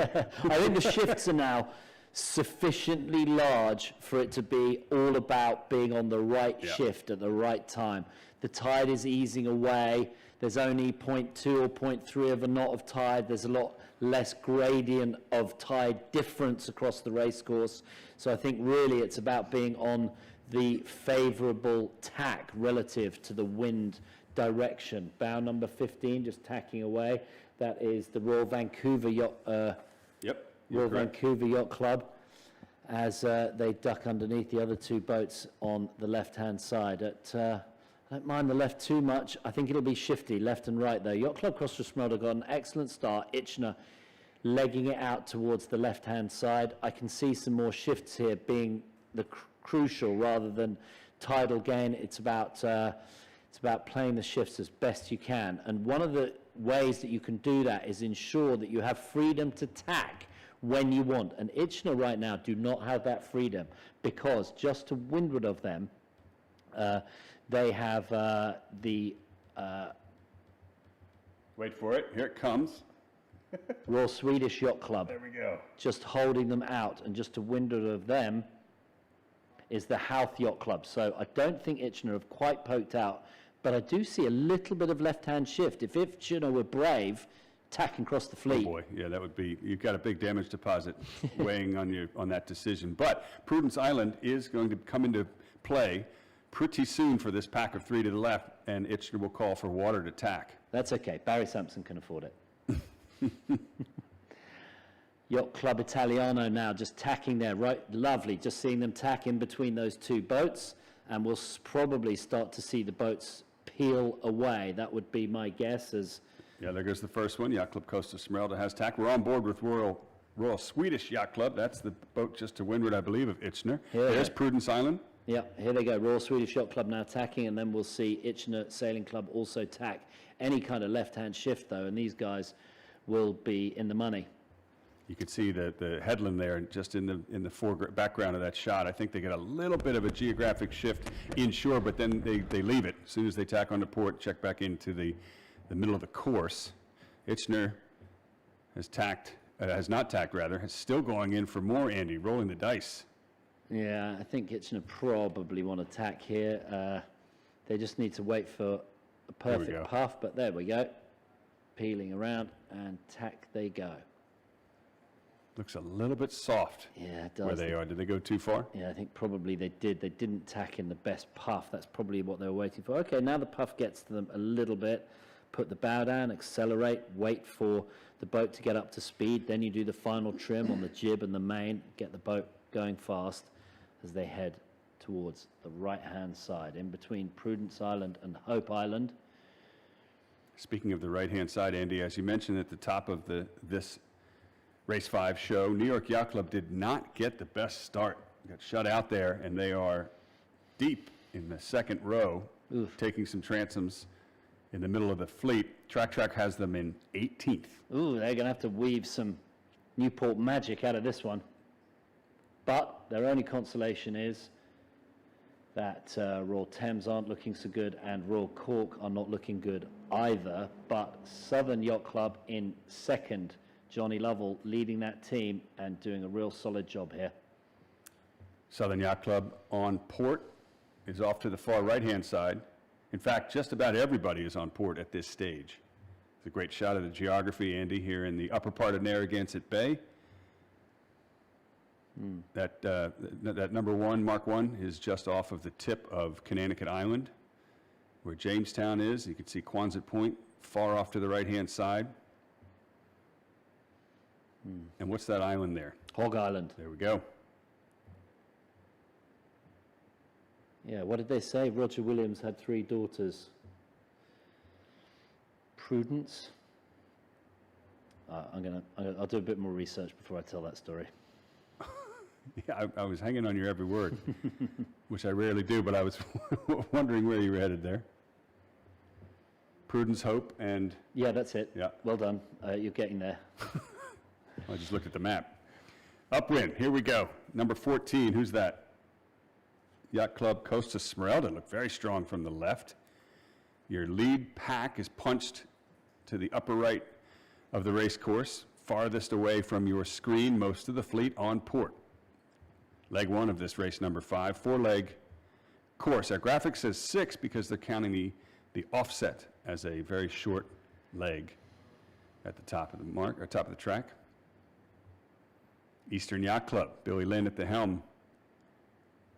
They have been in this regatta quite a few times before, 3 to be exact, and they finished a 4th, a 3rd, and a 3rd. Very consistent for Eastern Yacht Club, currently leading this particular race. Southern Yacht Club right with them. Those two were trading tacks in the last race. Upwind. San Diego Yacht Club almost won in 2019, Andy, the last Invitational Cup. We were there. Royal Sydney Yacht Club just bested them, but it was more of a gift to Royal Sydney, wasn't it? Yeah, that's a mistake for San Diego. Yeah. And Royal Sydney did great work to take it away. Eastern Yacht Club over Southern Yacht Club, San Diego, San Francisco.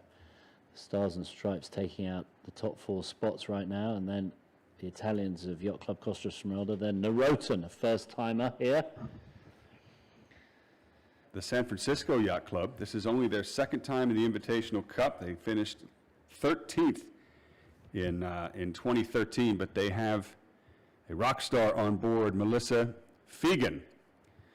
Used to be Melissa Purdy, former America's Cup sailor, Whitbread, Volvo Ocean Race competitor, Olympic campaign, world champion. The list goes on.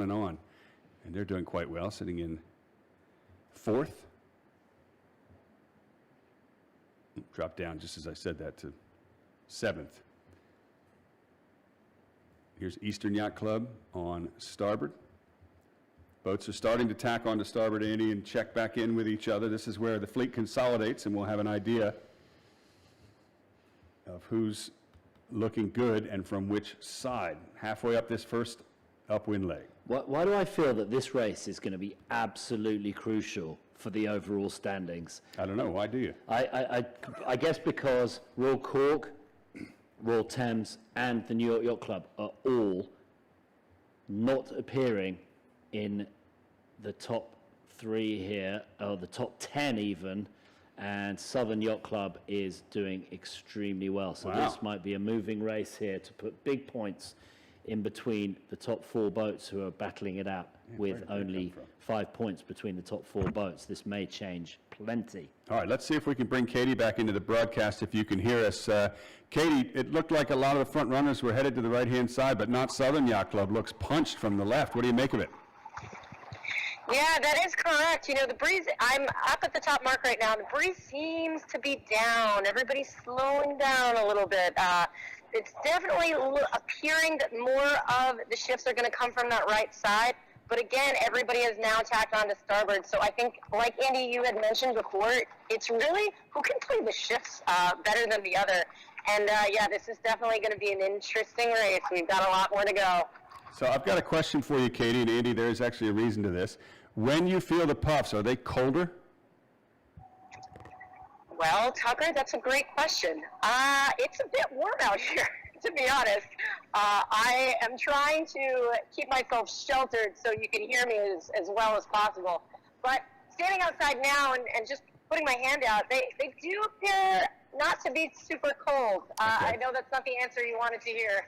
No, that's fine. I think that means the shifts are a little more geographic and not so much vertical intermixing from the upper level. That was my meteorology course right there, Andy. All right. So back to the racing. What do you make of Southern Yacht Club? Do you think that Track currently has them in the lead? Do you think that's accurate? I have my eyes on them now, and they do appear to be in a bit more breeze than the other boats, so I would definitely keep your eyes there. But again, everybody seems to be a bit down speed, so we've got a lot more to go, I think, for this next part of the upwind leg. Everybody's about mid-course from where I am standing and skiing right now.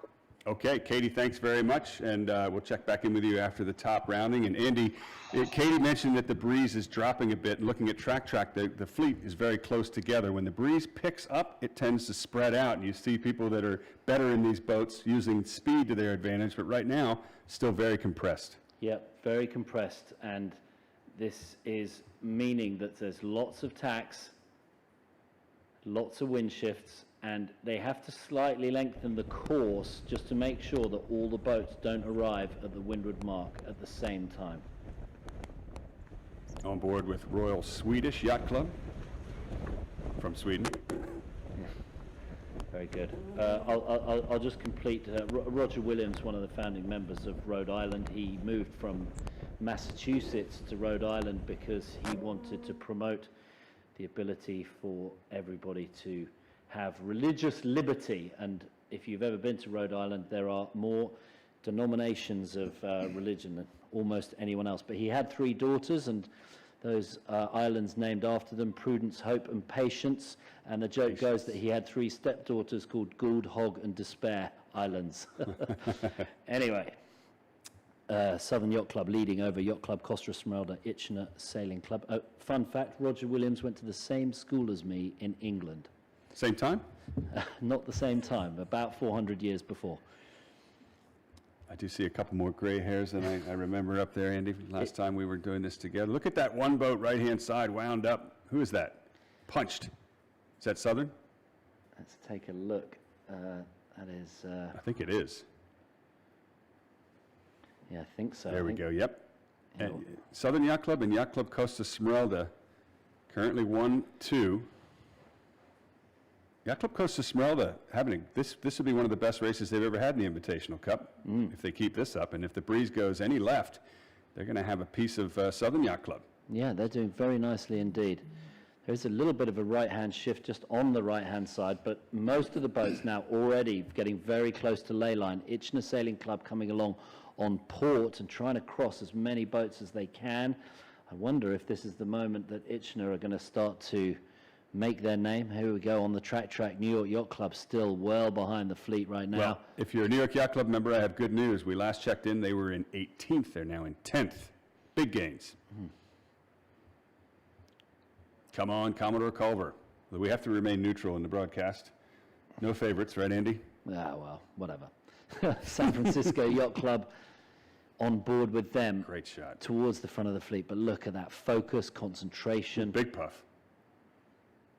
Big heel angle there. Traveler going down. Are they going to get tacked on?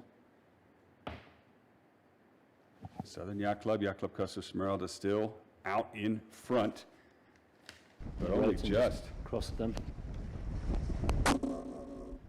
This is going to be really tricky. So the breeze went a little bit light. That's why the trimmer's come in slightly. He's just adjusting the sails, putting the winch handle in, just giving it a little ease, but the winch handle then prepped for a little wind on. Looks like a little bit of a lefty on their bow. Yeah, their bow just went down. So did the tactician. He came in and gave us his best shot.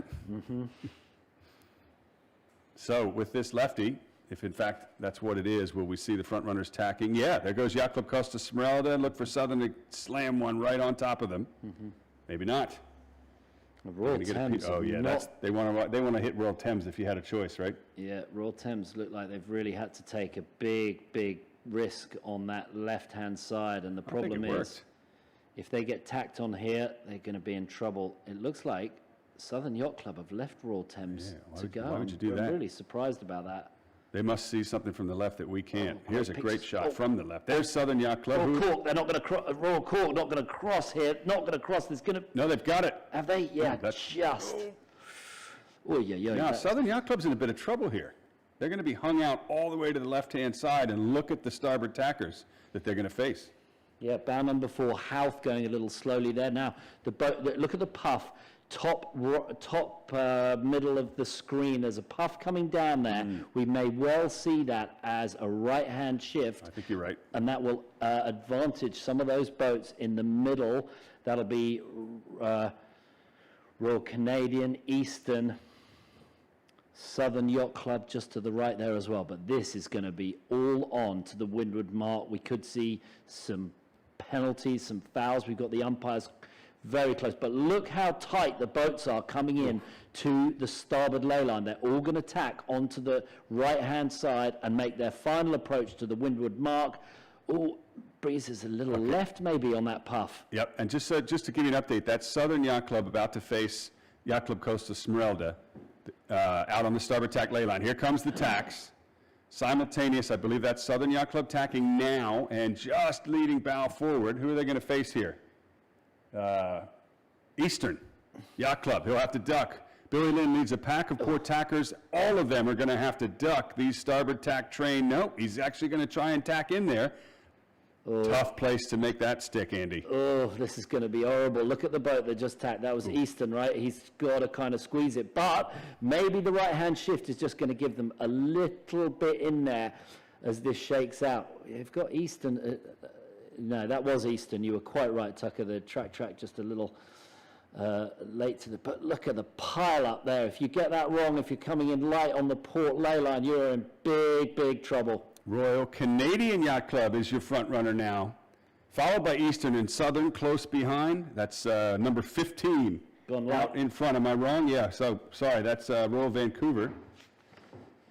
Gone light. Yacht Bow Club number 5. from Canada. Royal Canadian Yacht Club. Terry McLaughlin, the helmsman, very experienced match racer and fleet race sailor. Then it is bow number 16. That is Eastern Yacht Club. Then bow number 3 is Southern Yacht Club. Bow number 14, Yacht Club Costa Smeralda.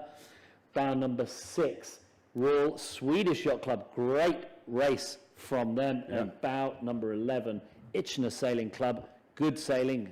They're the mastmen. That's what they call ringing the bell, getting that up as high as they can.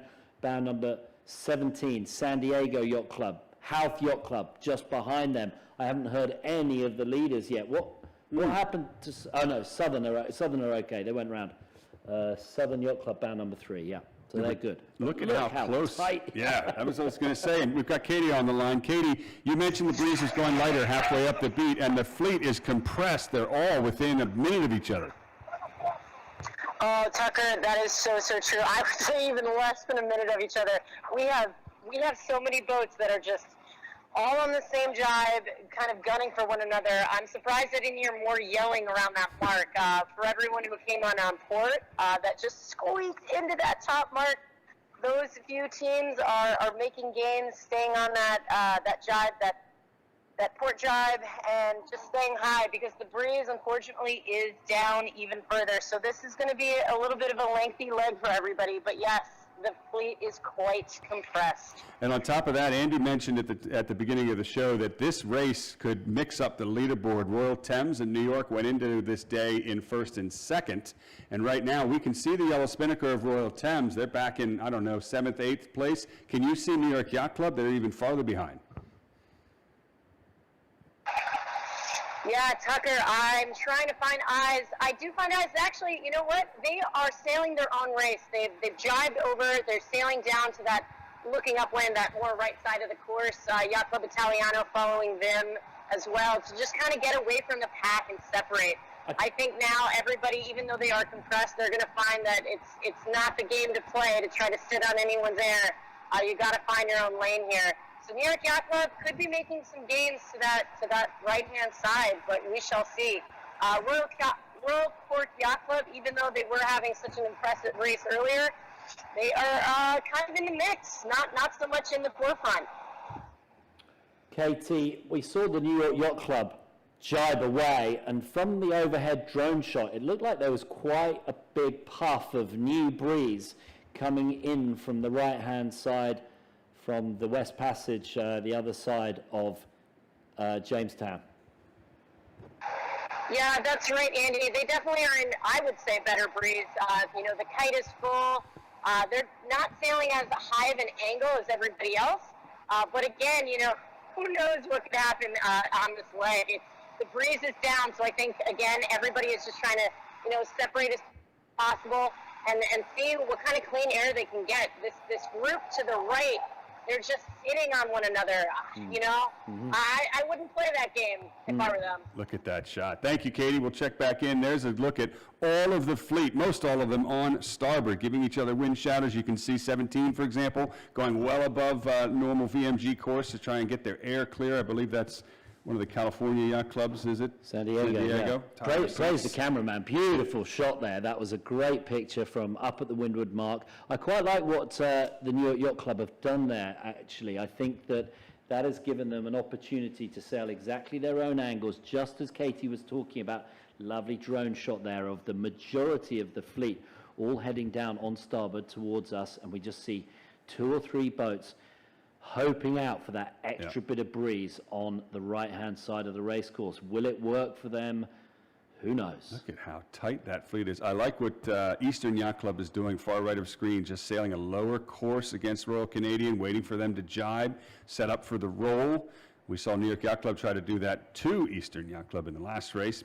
The jibe was a bit screwed up.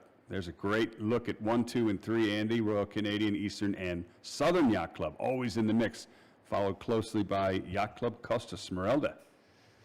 Yeah, I don't think the Royal Canadian Yacht Club can actually jibe there. I think Bill Lynn on the Eastern Yacht Club have got in underneath them. There's the Royal Thames Yacht Club currently in 9th spot, just behind Hoth Yacht Club, and they are doing a nice job. That's bow number 4, Hoth Yacht Club from Ireland, and as we follow the fleet coming down, it's the Royal Thames Yacht Club sandwich in an Irish sandwich right there.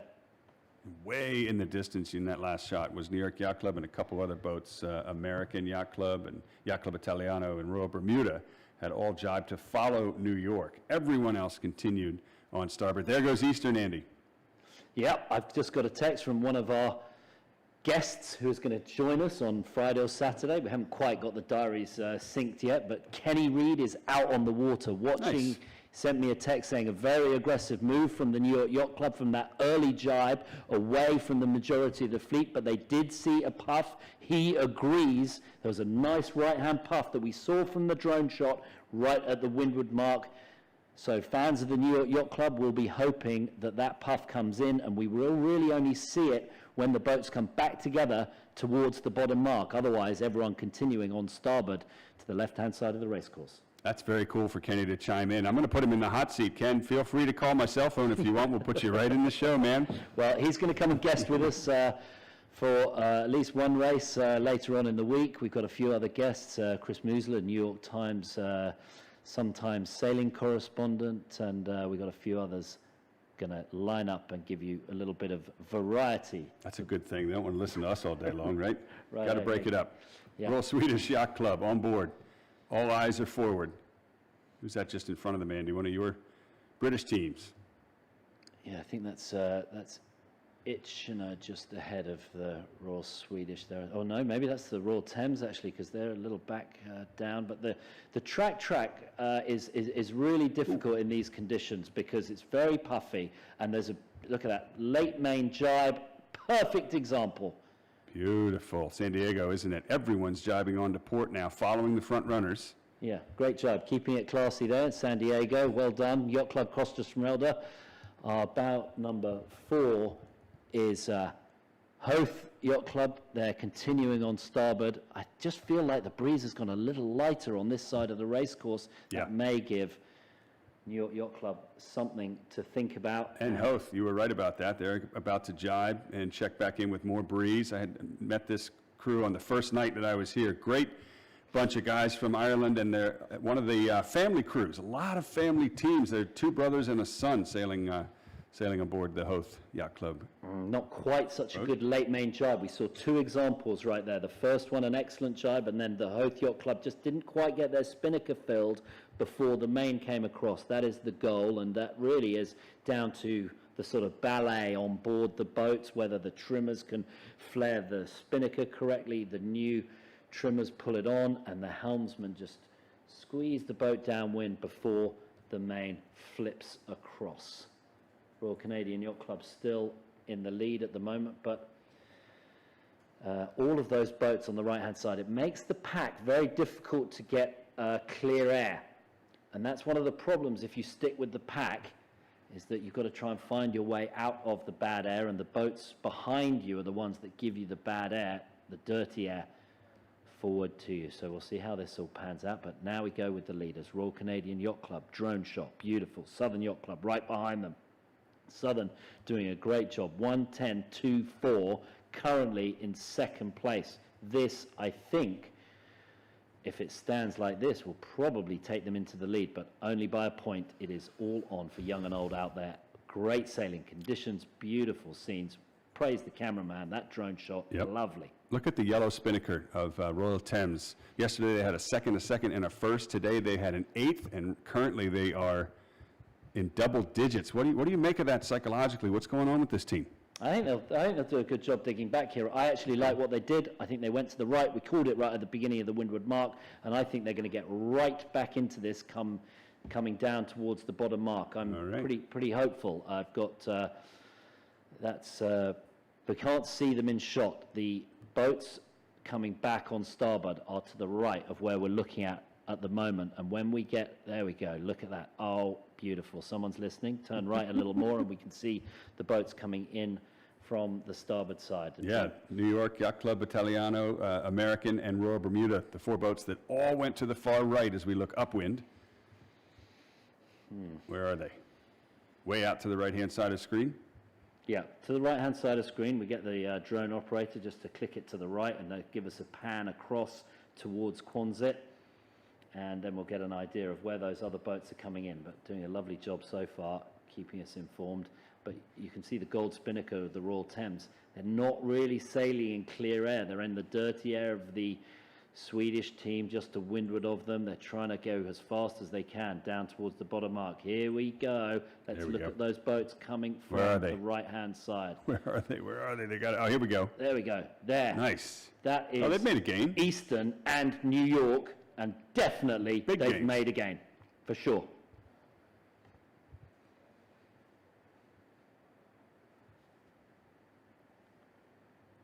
You're listening on board the San Francisco Yacht Club as a little bit of pressure hits the boat and the crew steps to the weather rail.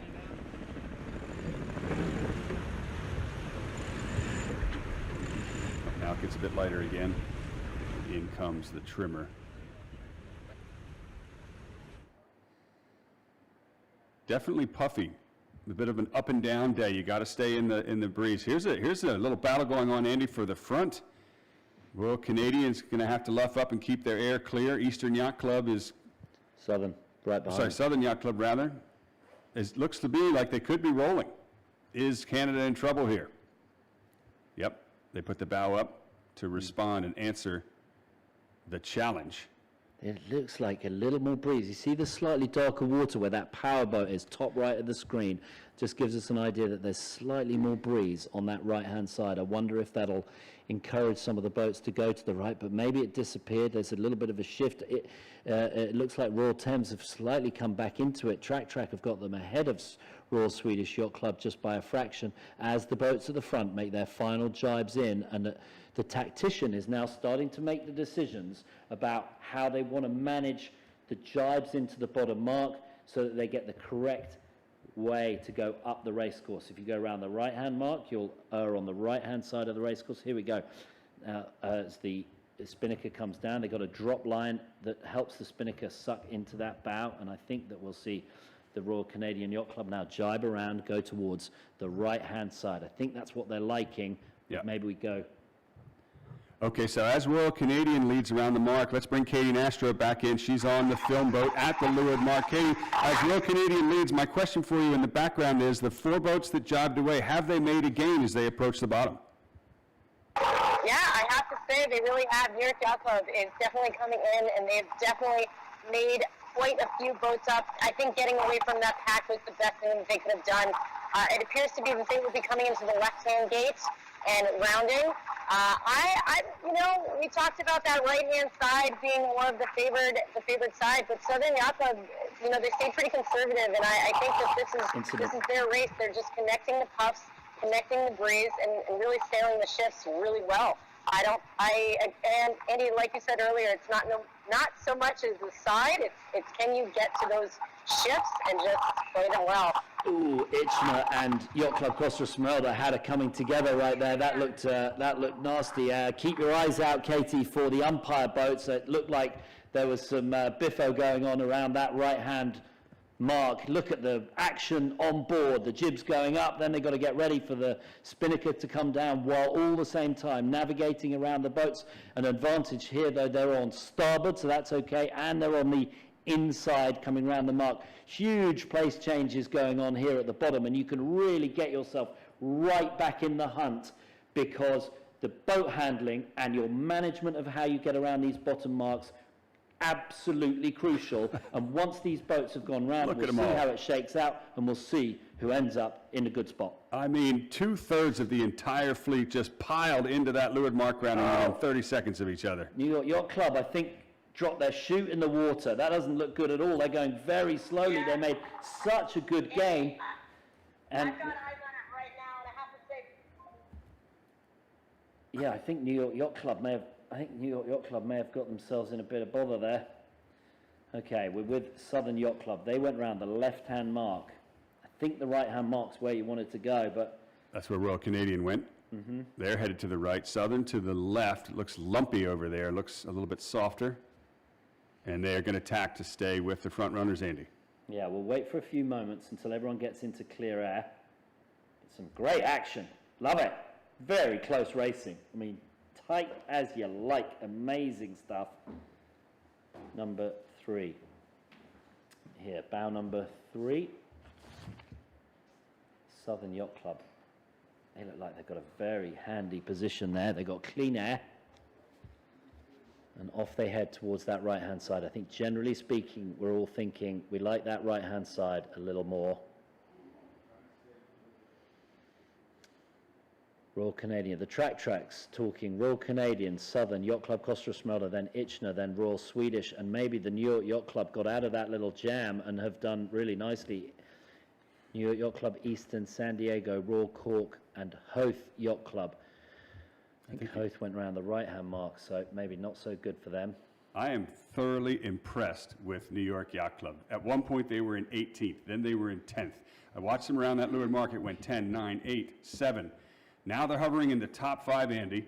I think what's really impressive about top-level sailing is not boats that punch out into the lead and stay in front. It's the ones that can claw back from the middle of the fleet. That's much harder and much more impressive. Yeah, very good point. Look at that lead. Nice. Wow. That's the Terry McLaughlin we're used to seeing, Olympic silver medalist, 2-time winner of this event, and they have finished second. Had a bit of a rough start, but as you say, Andy, this race will mix up the leaderboard, particularly for Royal Thames. Somewhere still in the middle of the fleet. As Royal Canadian leads, there's a great shot. Looks soft to the left. Out in front, this is Royal Swedish Yacht Club.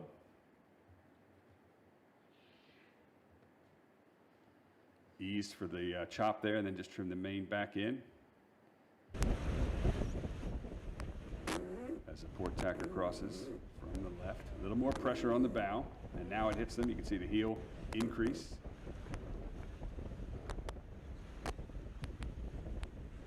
Really, the trimmers have to shift gears a lot. This is a very up and down day between the puffs and the lulls. There's your front runner way to the left of screen. You can barely see them out in front. That's Royal Canadian Yacht Club. One boat punched from the left. Southern Yacht Club tried to get something from the other side of the course, but it's not going to be enough to catch Royal Canadian. Well, we've got a question here from Lawrence Mead. He's the regatta director of the Cows Week, one of the I think the largest sailing regatta in the world, annual event. And he said, which way is the tide going? The tide is basically slackening off. It was going slightly against the boats, but slackening off now, and then it will start to ebb in around an hour or so. So we've got slack tide in about an hour. He said, I don't have sound, if you've already said it. Well, he won't hear what I said, but I can't really point it out any other way. Royal Canadian Yacht Club leading over Southern, and then Itchner Sailing Club, the little club that could, doing great work. Eastern Yacht Club, Costa Smeralda. Royal Cork, New York Yacht Club getting back in the hunt, San Diego, but at the moment it's the Southern Yacht Club doing the best of all of the top 4 overall at the moment. But Eastern Yacht Club still keeping in the hunt, as are Royal Cork. We're just checking out the track. Remember, you can ask any questions as you like on a bunch of the feeds. We've got Laura here checking out all of the questions. She'll relay them to us, and we'll try to answer, demystify, or share with you any information that we have, both technical and subjective. I can assure you there is no question that Andy Green cannot answer, and if he doesn't know, he will make it up convincingly. Okay. Itchner Sailing Club, your club from back home, Andy. They've been in this regatta 4 other times. Their best finish is an 8th. They're currently sitting in the top 3 in this race. Great performance for them. Yeah, well done. They're getting the bit between the teeth for sure. Terry McLaughlin leading. I just wanted to talk a little bit about the helmsman and crew from the Royal Canadian Yacht Club, because Terry is a long-standing member, second in 2009. They won in 2011 and 2013, so a really good pedigree. And Terry was a silver medalist in the Flying Dutchman in 1984 at the Olympics and the Pan Am Games. Then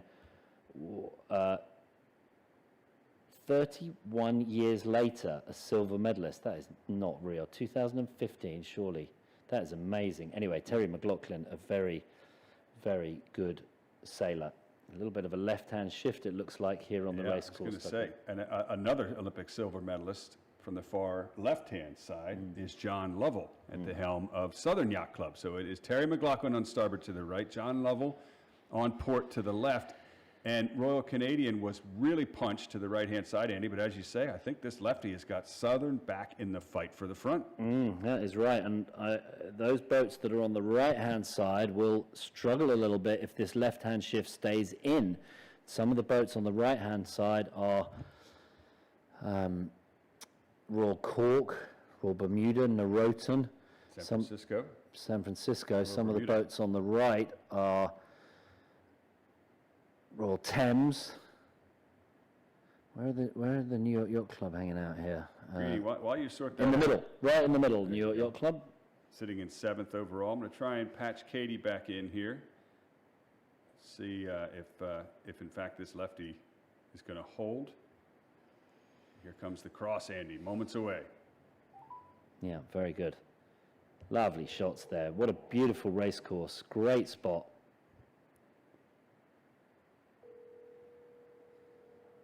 San Francisco Yacht Club at the moment in 10th. San Diego Yacht Club, Royal Cork. New York Yacht Club calling back up to 6th. Tucker, have you got Katie there? Yeah, I think we've got Katie live. Katie, big cross coming up. Southern Yacht Club from the far left, Royal Canadian to the far right.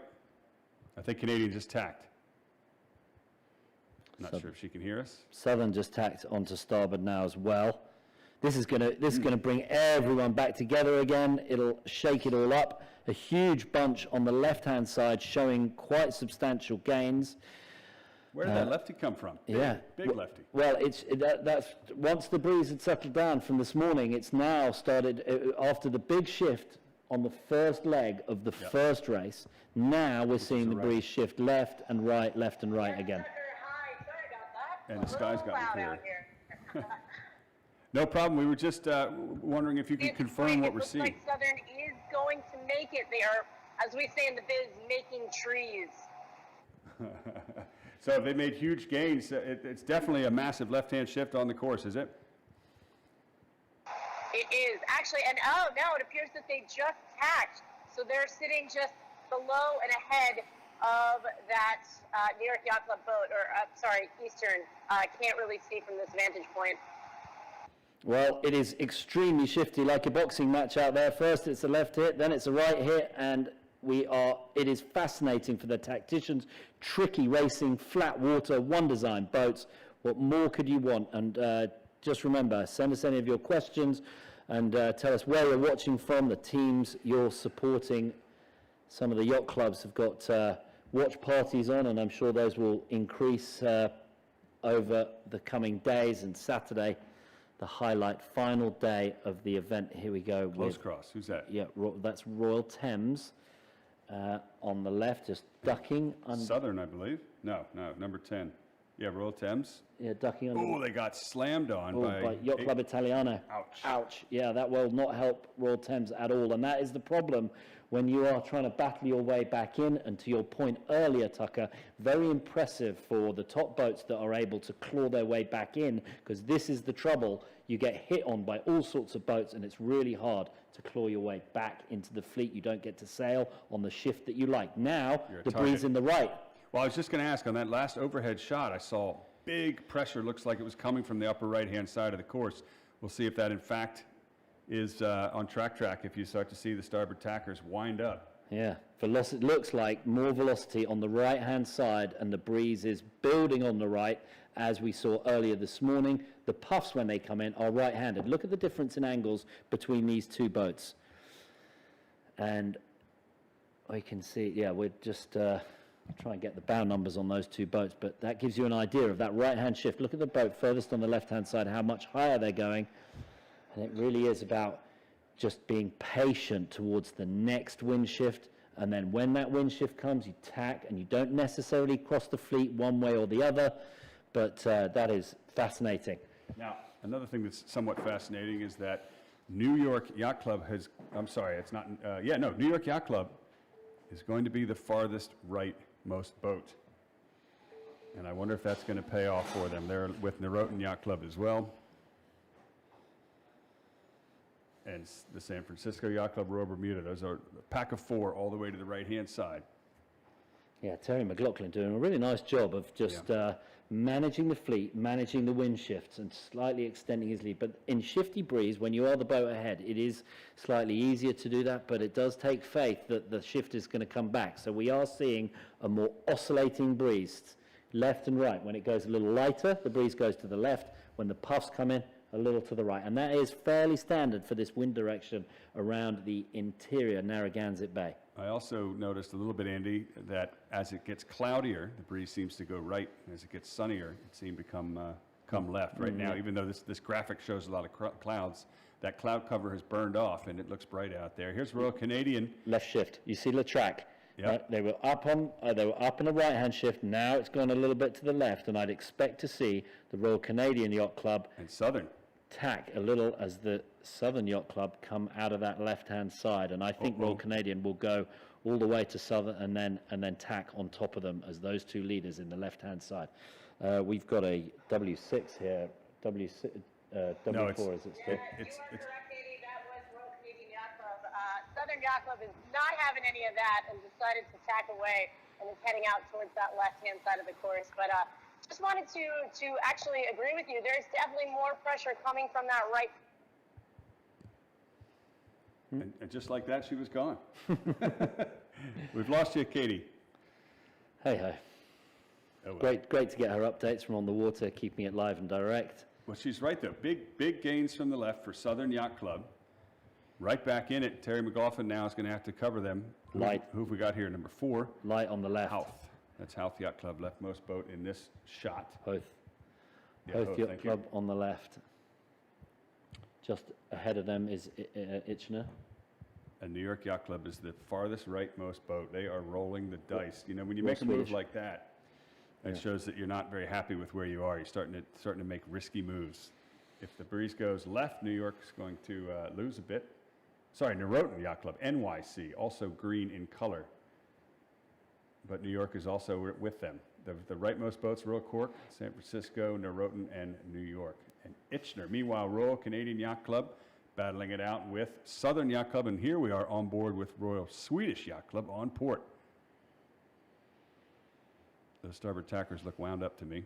Oh, look at that. T-shirts. It's this is the final upwind leg. So just ignore that top graphic there. This is leg 3 of 4. This is a W4 race course. So this final upwind, and then it'll be downwind to the finish for the end of leg 5. So if you're going to make your breaks, now's the time. And Itchner are taking a little risk to the right-hand side there. Itchner crossing the majority of the fleet, but New York Yacht Club just leading a pack of 3 or 4 boats back towards the center of the race course. Royal Canadians got to hit Southern here, right, Andy? Wouldn't you? Yeah, I think they probably got to, especially as it looks like that track is showing a bit of a headed pressure. I'd expect Royal Canadians to tack. Tack, tack, tack, right here. Yeah, there they go for good work. Itchner Sailing Club punched all the way to the right, leading the pack of boats from the right. Breeze goes right. You're going to see Itchner make a big gain on the top 2. Royal Canadian tacks on top of Southern. Andy, is Southern going to go for 2 clearing tacks, or I don't know, because the limit mark is going to come into play at some point. That's going to hurt. Yeah, I don't think they can. I think they've gone all the way to the edge, and I think Southern are really going to have a hard time here coming back in. They've just got to hope that they stay in second spot. They've got to take the dirty air from Terry McLaughlin and crew as they come back towards the final approaches to the windward mark. There we've got Itchner furthest left, New York Yacht Club just to leeward of them, and everyone else just trying to pick their moment. There we go, bow number 5, Royal Canadian Yacht Club doing a lovely job of just crossing the fleet. These guys have got their act together, they've got the bit between their teeth, and they are sailing very neatly indeed. Oh, what was that? Is that Itchner all the way over there in the right-hand side? No, it can't be. Yeah, I think it is. Yep, Itchner took a little bit more risk. Maybe they've got a little bit of puff and a little bit of righty. Now it's gone soft. Look at the difference as the boats go soft. They come upright. You have to ease the runner. You have to change the trim. The helmsman has to... Yep, those are top 2 boats. That little white boat on the left, not in the fleet, as we continue towards the final approaches to the windward mark. There's Southern high and slow. Yeah, just trying to keep out of that dirty air, but I think they're comfortable. They'll be comfortable with top 3 here. This will be just a fine result, and the key is whether New York Yacht Club Royal Cork can get back into it. But where are Royal Thames? They've been pinged from pillar to post. It has not been the greatest of upwind legs for the Royal Thames, as we saw them get tacked on a few minutes ago. Royal Thames really struggling after such a good series Royal yesterday. Canadian. That was almost a team racing move. They slowed Southern down long enough to allow Itchner, who's farther back in the standings, to move forward into second place. That's going to advantage a valuable point, dropping Southern back as Royal Canadian heads for the top mark again in the lead. This is the Terry McLaughlin we're used to seeing.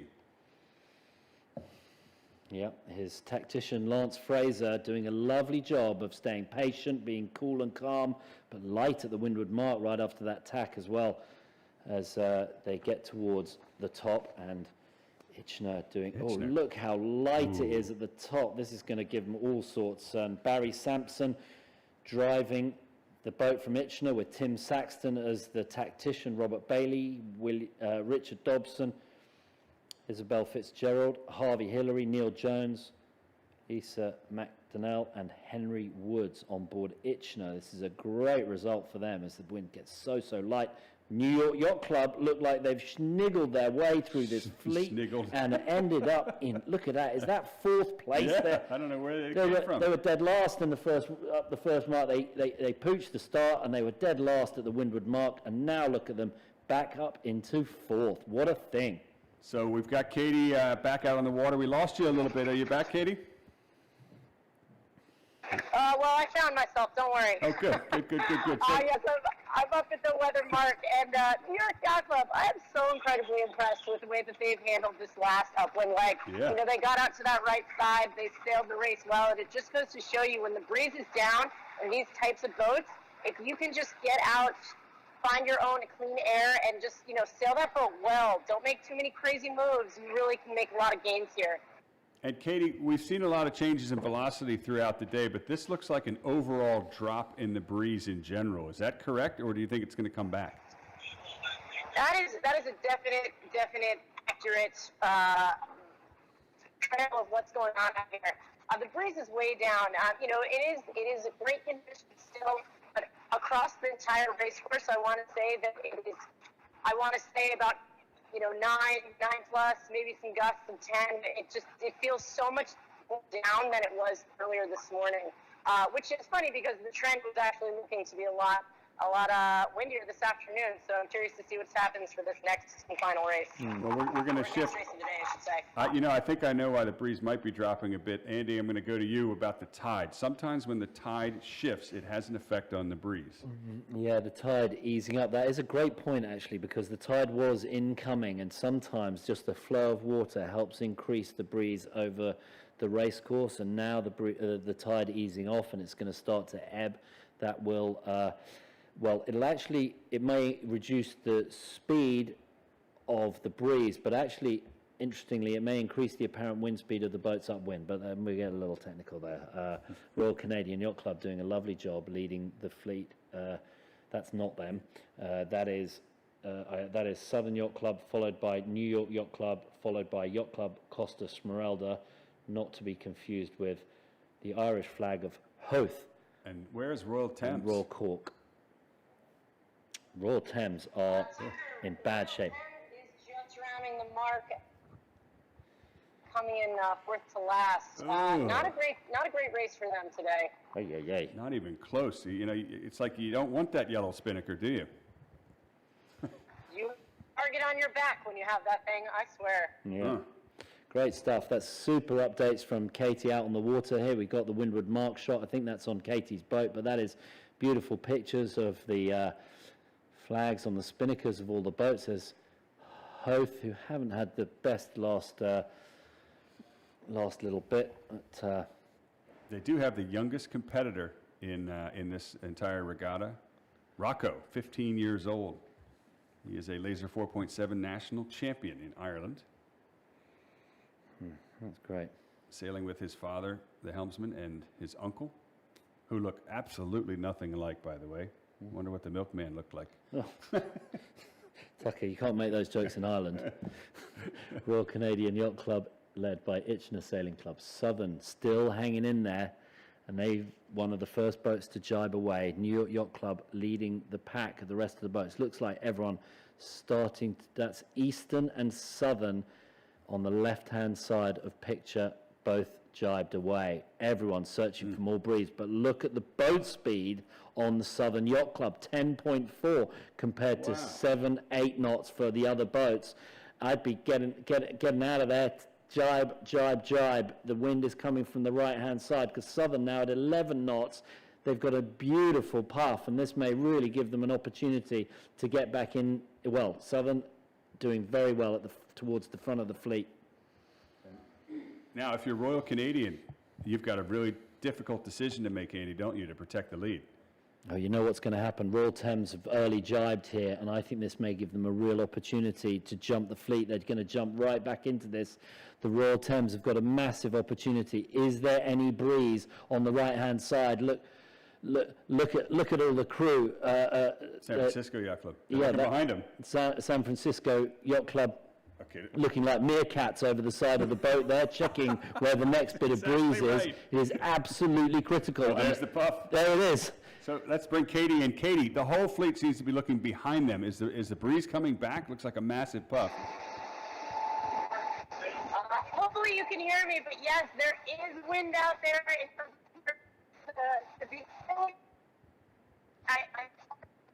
Wait, Well, nope. We heard her say yes. You know, they kind of were the preemptive ones. They saw that breeze coming in, filling in from the right, and they were going for it. So I think a lot of the teams now are realizing they got to sail their own race and just keep looking behind them. The breeze is coming. Awesome. Thank you, Katie.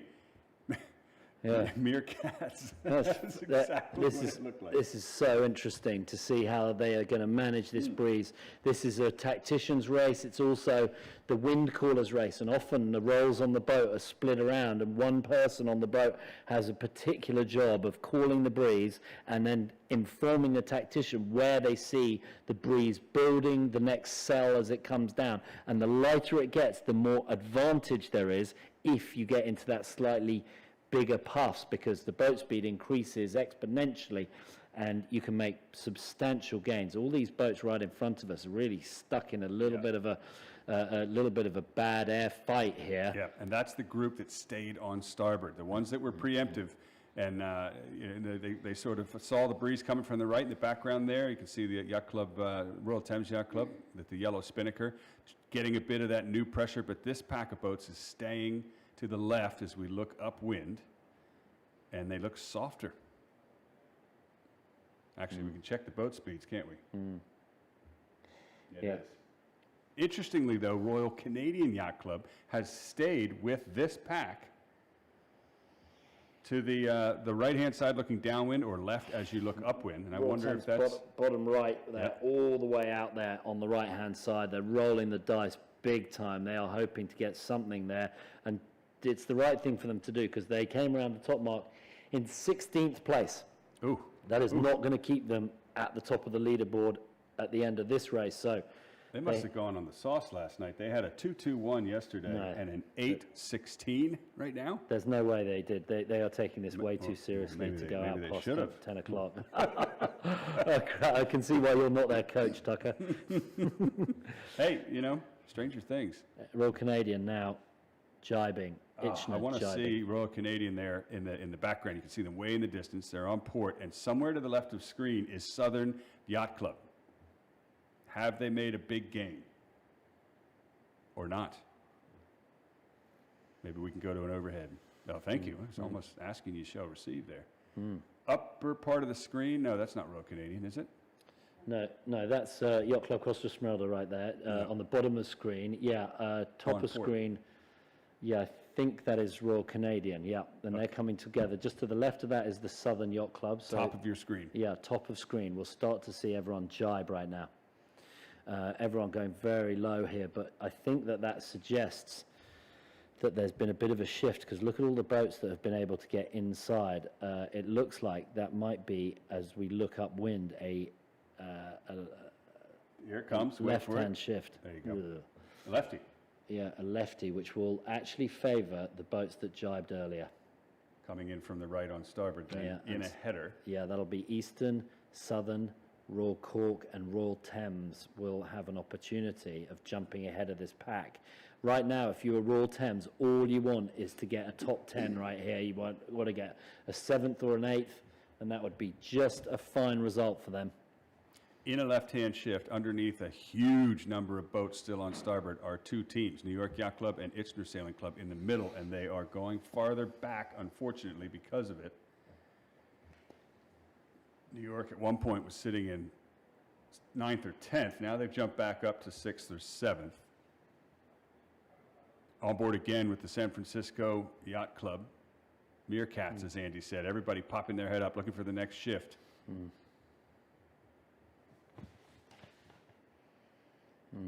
So Southern Yacht Something's Club. going on behind Southern them. Yacht Club are showing really good boat speed around the racecourse. They're showing slightly faster speeds all the time. So I think, and they've managed this transition from bigger breeze there, kinetics on board the boat as the puff comes in. All the crews move to the windward side just to put a bit more pressure in the sails and to balance the wind. But now they're looking on the left. They're like, oh, maybe the breeze is the other side. Are we in the wrong spot? Oops. Time to jibe, I think. Yeah. Yep, somebody send the bowman forward. There he goes. And this group all Talk the us way. through Here we go. So, flare the spinnaker. Well, whoa. Smack himself with the main sheet, and right in the eye. Ow, that Ow, hurt. ow, ow. Ooh, is he okay? Yeah, I was going to make a joke, but it's not funny. I apologize. It looks No. like he may have gotten hurt by the... yeah. He got whacked pretty hard by the main sheet as sorry it came about that. across, and that is not fun. That is not fun at all. We wish him the best. I believe that was tactician in the back of the boat. right in the sunglasses. Yeah. Royal Swedish Yacht Club also is jibed. But you can make big gains if you play these shifts downwind, that's for sure. Let's see how the front runners are doing, Andy. This is to the finish, the final leg in this race 5. Royal Canadian Southern Yacht Club has made a gain. We're going to check in with them momentarily. Yeah, the left-hand side, as we look upwind, all the boats that continued on starboard out of the top mark all got into a big bunch, a jam, less breeze, and the breeze shifted to the left-hand side, and that disadvantaged those boats. And I think the boats that jibed earlier are going to see some gains here. We do not see Royal Thames right there in the top 10, but my guess is, as we get closer to the finishing line, we'll see the Royal Thames start to nudge in there. See if we can change the shot up here so we get a sense of how the fleet is doing. Crucial for Royal Cork and Royal Thames Yacht Club. Can they get around them? That is the leaders at the moment at the Royal Canadian. That's the Royal Canadians at the front of the fleet. So they are looking very fine and dandy as they get down towards the bottom. Their only big competition is the Southern Yacht Club. Here we go. That's the late main jibe. That's how to do it. Now, they're going to face Southern Yacht Club, approaching from the right, Andy. Can they cross Southern Yacht Club? I think that's the crucial. We'll stick with this shot as the two boats come together. Out of right of screen, you'll start to see the Southern Yacht Club come down. Terry McLaughlin, he is hoping that he is going to get in front of them because they've been leading all the way down here. But Nice righty puff. yeah, but Johnny Lovell has been doing a great job of sailing the boat just a little bit faster in these marginal conditions as they head towards the finishing line. It's the last few boat lengths. It's the last few boat lengths down into the finish. Oh, look at There they are. that! Southern have got them. Here they go. And Royal Canadian trying to get them, trying to go up above them, but the Southern Yacht Club did a beautiful job of just jibing right in front of them. And there's Johnny Lovell.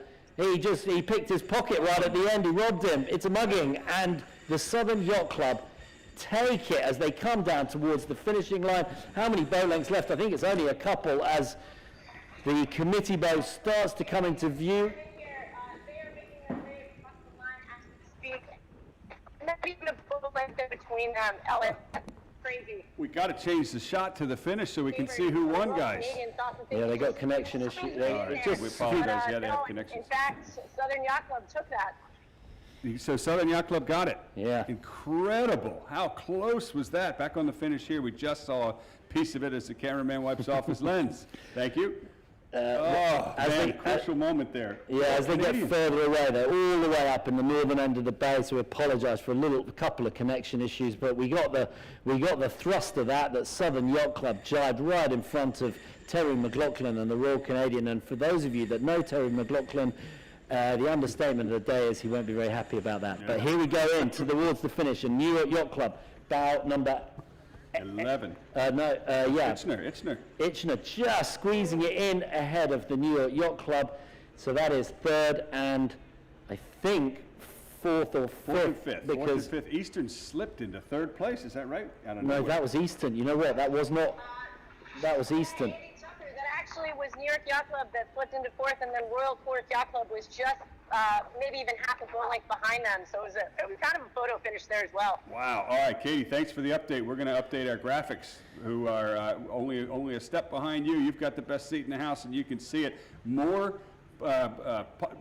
groups of boats piling into the finish line, including our overall regatta leader. Oh no, they've crossed the finish line. That's why they're dropping the spinnaker. I got a little dizzy as to where we were, Andy. Yeah. Well, welcome back to the show. Yeah, Royal Thames. Now, Royal Thames gained by jibing early, and the crucial thing was they jumped ahead of a bunch of those boats that continued out of the top mark, and Royal Thames will finish there in 8th place, ahead of the Swedish, the Finnish, the San Francisco Yacht Club, then San Diego, American Yacht Club, Norotan Yacht Club Italiano, Yacht Club Argentina, Royal Bermuda, Hoth, and Royal Vancouver Yacht Club stubbed their toe a little bit in the end of that race.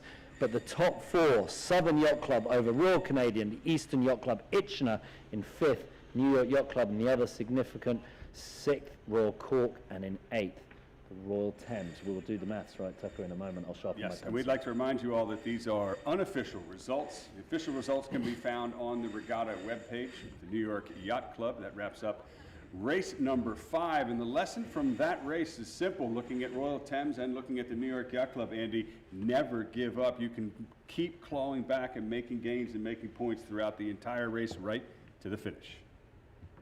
It's a lesson in life, Tucker.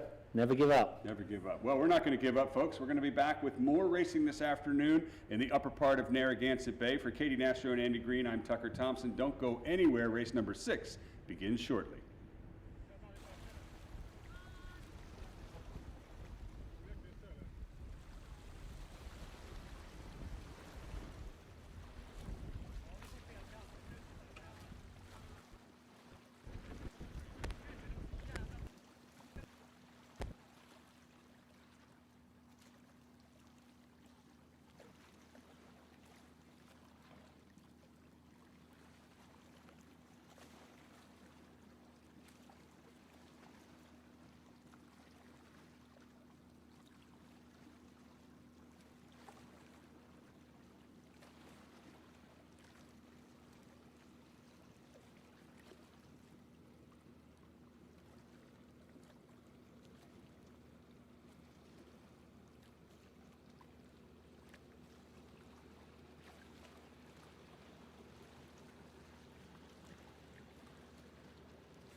Invitational Cup. This is the 7th edition of this biannual regatta, and this is the beginning of race number 6, day number 2. Hello again, I'm Tucker Thompson, along with my good friend Andy Green. We've got Katie Nastro out on the water. Andy, we have finished 5 races so far.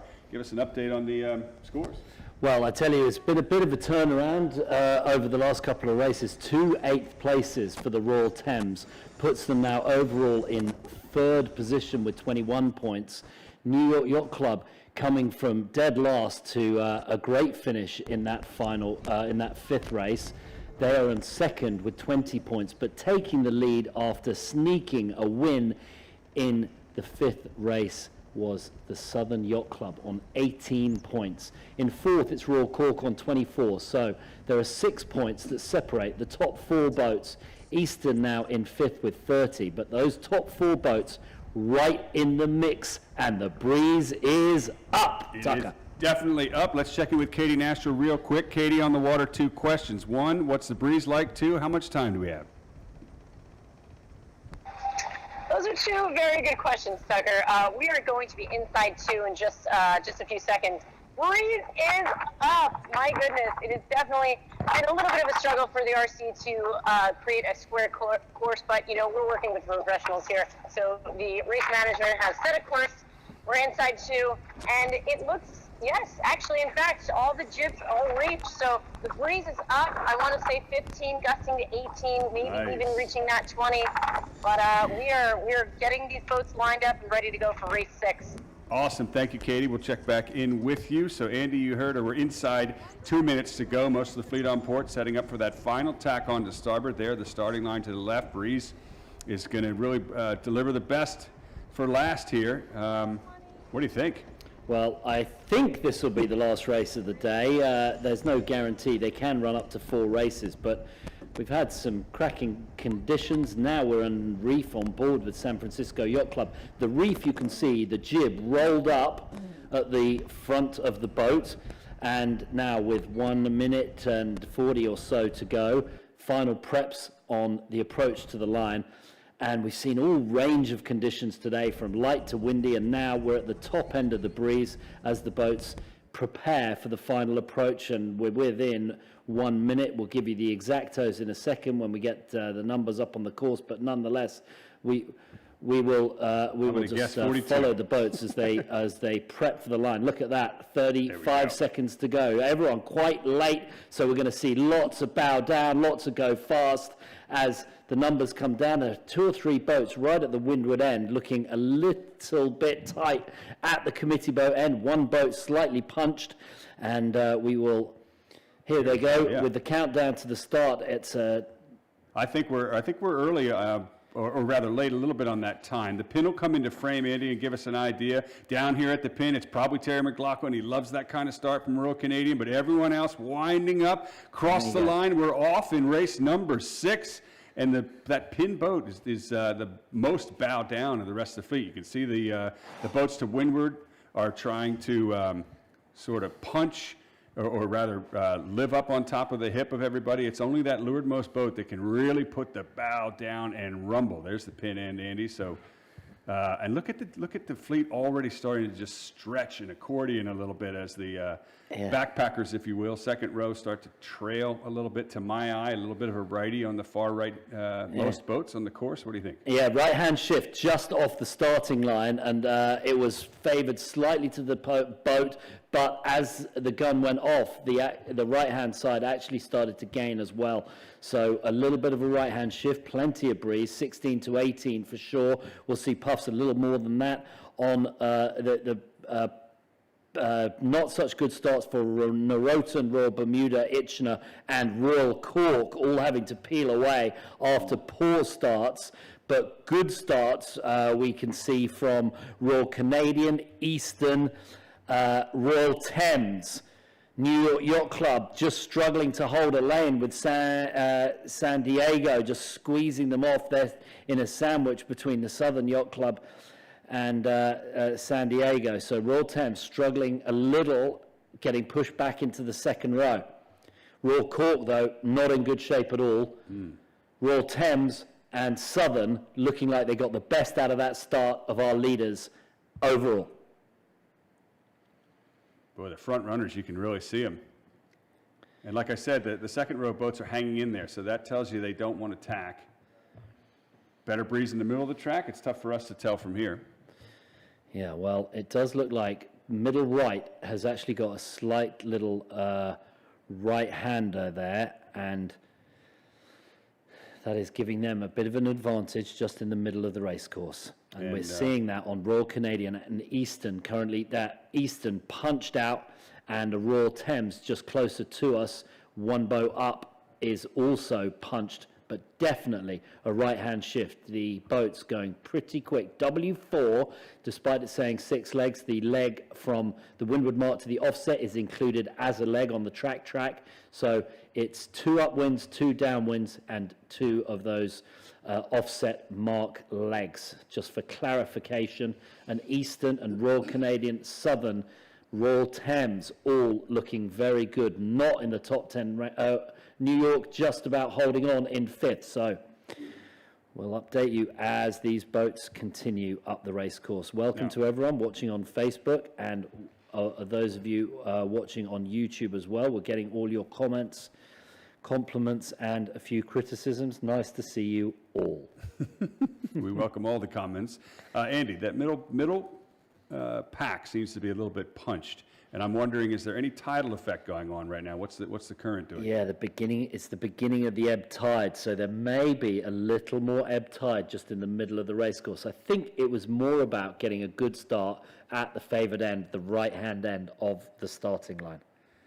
Eastern Yacht Club, Royal Canadian, Southern Yacht Club, Royal Thames, New York, all having a good race so far, according to TrackTrack. You can log on and watch the GPS tracking on tracktrack.com live while you follow the broadcast on Facebook or YouTube.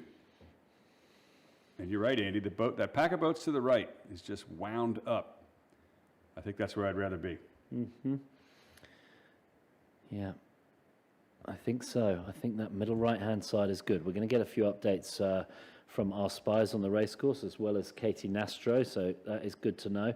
Shifting breeze, a little less so when it's up like this, but I'd still be slightly favouring that right-hand side.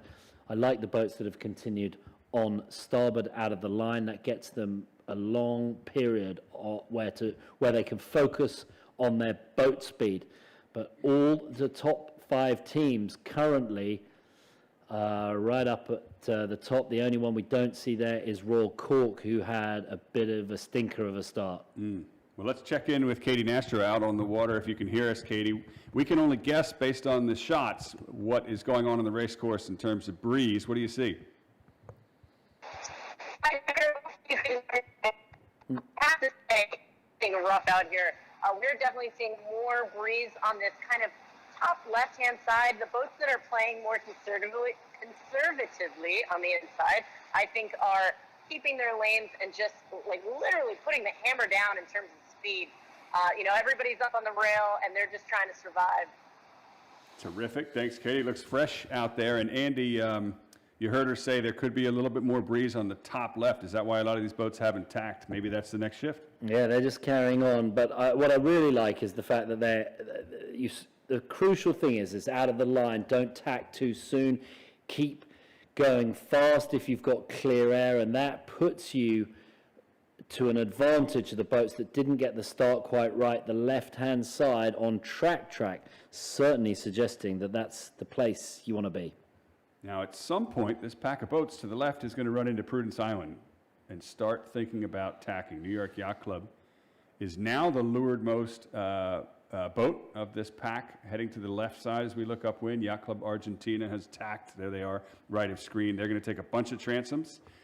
Leading the left-hand pack is New York Yacht Club. Just to windward of them is Royal Thames. Back up where they belong, Andy, after 2 rough races. 1 point behind New York Yacht Club overall in the scores. There's a great shot of that huge pack of 6 or 7 or 8 boats all on starboard, still pushing left. That we've got to tack soon because Prudence Island's going to have a thing or two to say about that. Yeah, Prudence Island just behind us as we're looking. In the background, that is Hope Island, and just to the right, the island called Despair. So rather an appropriate combination of islands. Oh, look at that duck, very close. Ease the sails out, duck underneath when you're on port. The Royal Swedish Yacht Club is ducking around those boats and trying to get the free air. If they get underneath this boat without being tacked on, they're going to have a nice lane, and we can't see the boats to their right. So that is suggesting that the left-hand side is paying. Hope and despair, that is all the emotions that you get on this race course. Race number 6. I thought race number 5 was going to be the real tester for all of these teams because we had a bunch of them up and down in the standings, but New York Yacht Club dug themselves out. Southern Yacht Club ended up taking the win, and Royal Thames ended up in 8th spot. So it is all tight at the top. Good stuff. Well, and these are the names you expect to hear 1st through 5th. Royal Canadian, Royal Thames, Southern, New York.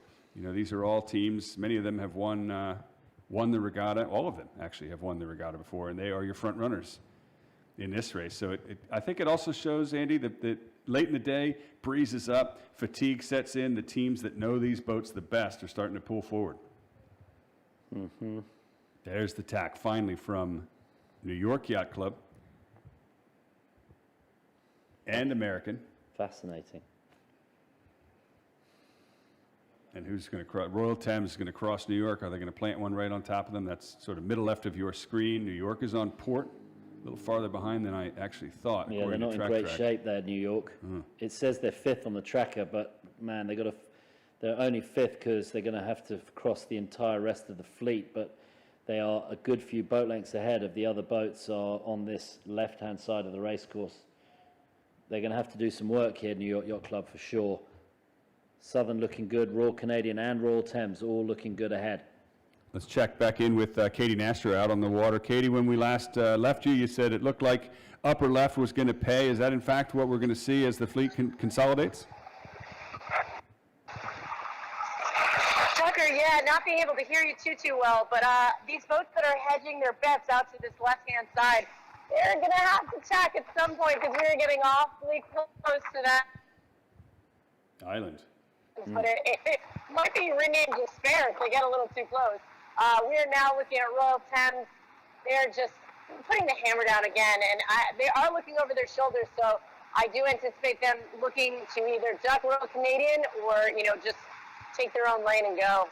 All right, we've got the drone shot confirming exactly what you just said, and I know you're on the video boat giving us great shots upwind from the left-hand side of the racetrack. Thank you, Katie Nastro. Andy, there goes Royal Thames. Yeah, they look in great shape there. Nice puff as they tacked. Very good. As Stand by. It's Royal Canadian and Royal Thames. yeah, Royal Canadian ahead of Royal Thames. These two are the leaders at the moment, but any sort of right-hand shift, there's huge distance in between the two boats right here.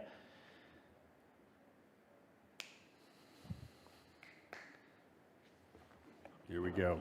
Well, still wound up on port at this stage. I think I know where I'd rather be, Andy. Left side of the track for sure. There's Royal Thames. I think the Royal Canadian have done a nice job of being first to tack back, and they're just covering off the middle of the race course. So that's the right thing. Royal Thames a little bit too far out on this side. So I think Royal Canadian are going to be putting the bow down. They're going to be going as fast as they can towards that right-hand side, all the way over on the right-hand side. Looks like it looks like Southern Yacht Club. They're the ones that want that little bit of right-handed pressure. If it builds and goes right, expect. Not sure. I think that's Eastern Yacht Club. Yeah, it's actually, sorry, Southern Yacht Club are here on the left-hand side. Eastern Yacht Club are way out on the right-hand side. And as are Royal Cork, Royal Canadian here, and the Royal Thames. Royal Thames wound up in a lefty here. Look at that. They are looking, although that's the Royal Canadian there, just underneath this, bow number 5.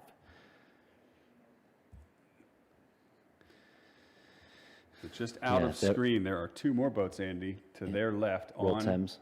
On port as well, Royal Canadian and Royal Thames. Yeah, we've got eyes on Royal Canadian right there, bottom of screen 05. Most of the fleet has gone this way. Most of them haven't tacked. The ones that have from the left are gaining. Andy, this to me is a one-sided beat for sure. We haven't seen many shifts back to the right. Certainly looks that way. And just out of shot, just underneath the drone to the left is the Royal Thames on the hip of the Royal Canadians, trying to cross as much of the fleet. This crucial here for Royal Canadian and Royal Thames. Can they cross over the bulk of the fleet? And the cross that's going to be crucial will be Royal Vancouver and Royal Thames. And I think this lefty is just starting to ease away a bit, and a righty starting to come back into it. Southern Yacht Club had to dip a couple of sterns to get towards the right-hand side. Here we go. Royal Canadian, can they cross here? We'll stick with this, and if we drone out a little bit and we can see the Royal Thames, we want to see the Royal Thames just underneath us. Turn to the right. Yeah, very good. Here we go, just zoning out a tiny bit here. Oh, lovely. Oh, look at that. Royal Canadian were not able to cross the who is that? San Francisco Yacht Club. Oh, so it may Forced them to tack. And I think Royal Thames are now, here they are, they're having to go underneath those boats. So that nice left-hand shift that they got out of that left-hand side just faded away a little bit, and the boats from the right came back into the game, and now mid-pack is where you wanted to be. San Francisco Yacht Club, Tyler Sinks and his team doing a great job. Yeah, didn't quite. Terry McLaughlin just controlled that left-hand side so beautifully, but just didn't quite manage to cross San Francisco Yacht Club, and now he has just got sucked back into the pack.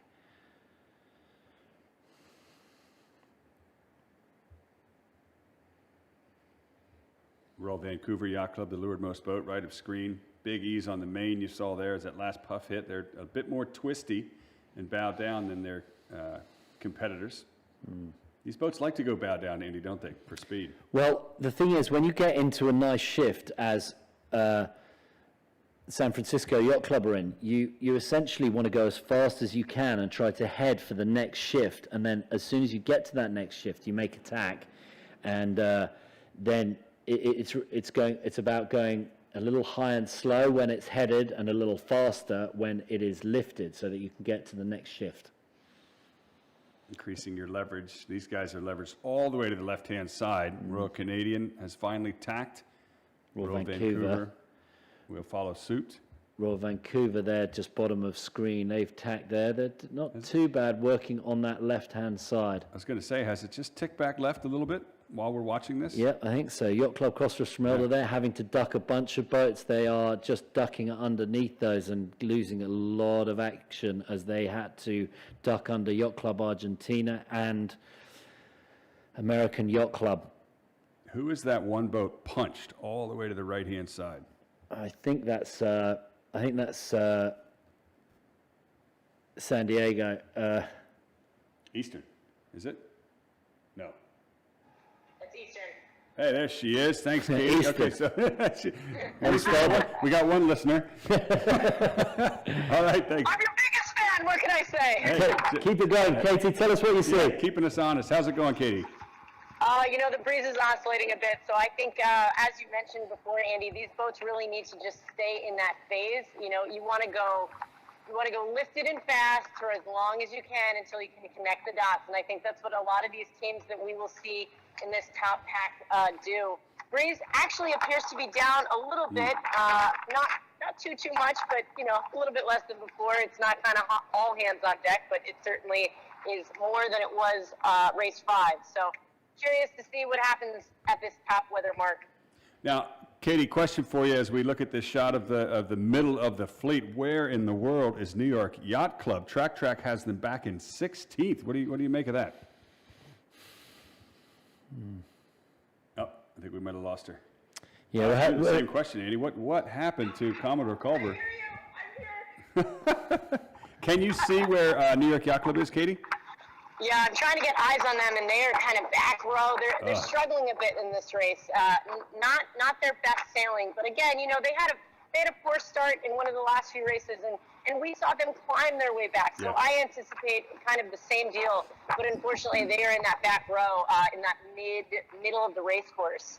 Eastern doing very nicely. They've just connected those dots you were talking about. They took the lefty, then they went out to the right, took the righty, and they've been sailing on the best shifts all the way around for a commanding lead, only around 20, 25 boat lengths to the top mark. So this crucial. Track just have just a couple of techie issues there, but because we see New York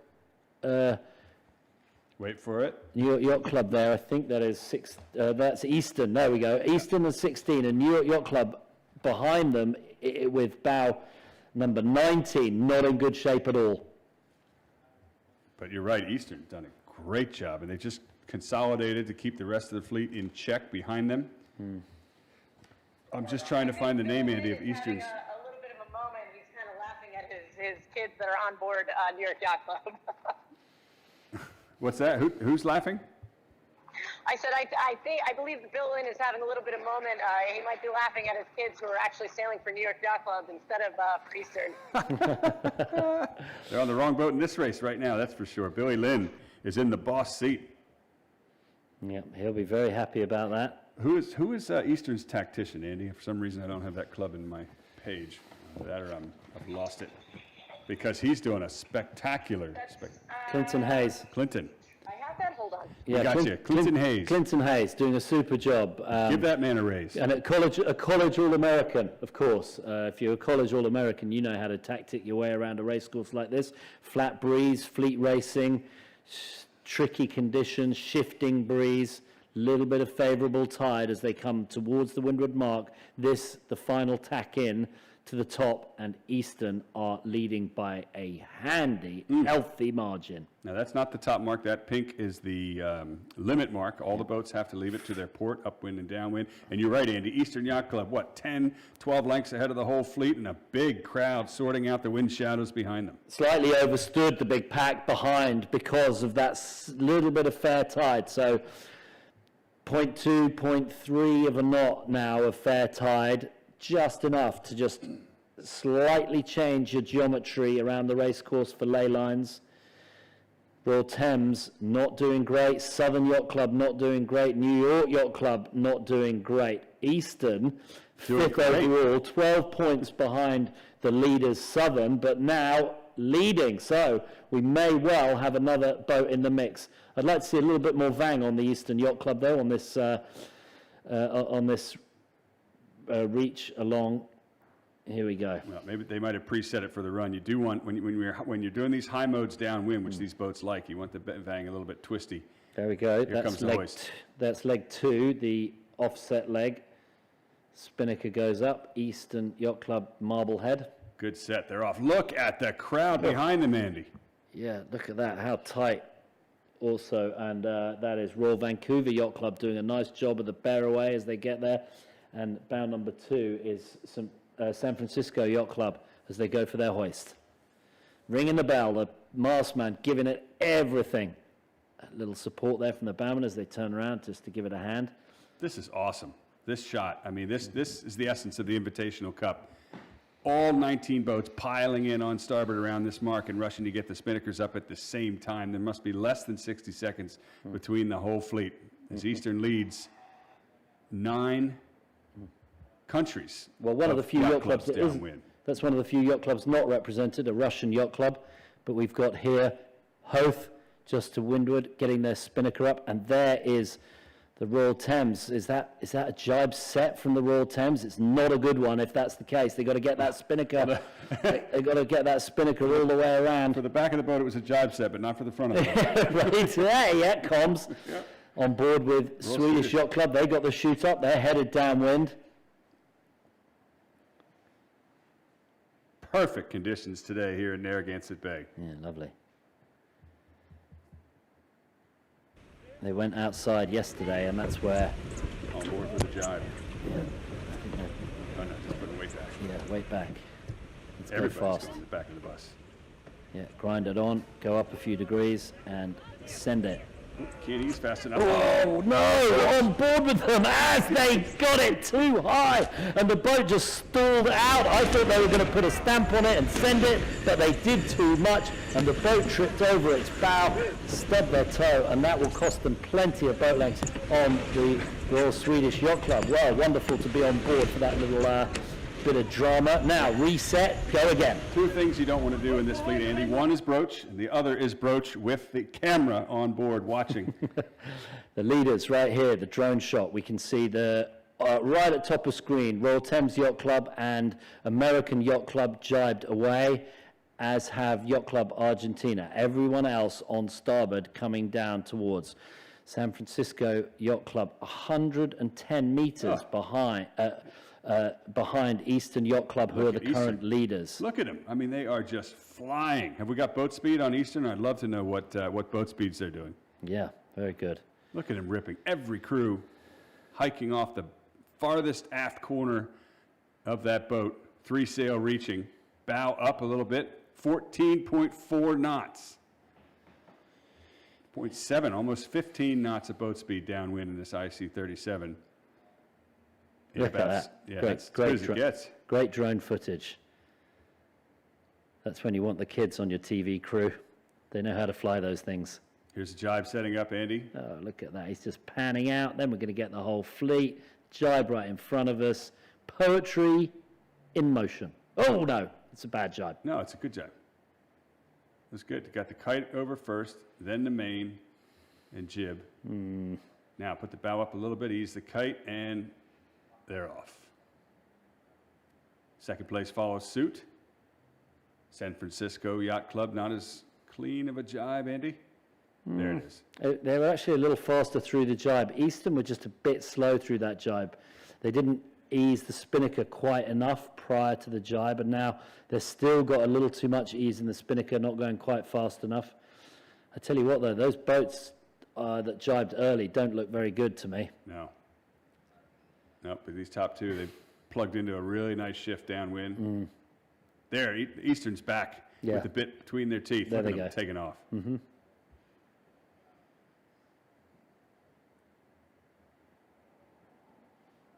Now, there's a big puff of breeze to my eye, Andy, top left of that screen. Here's Katie. What's that, Katie? Go. Sorry, we haven't forgot about you. Go. What's going on? No, I just wanted to point out that our friends at New York Yacht Club were one of the first to kind of peel away from that back pack.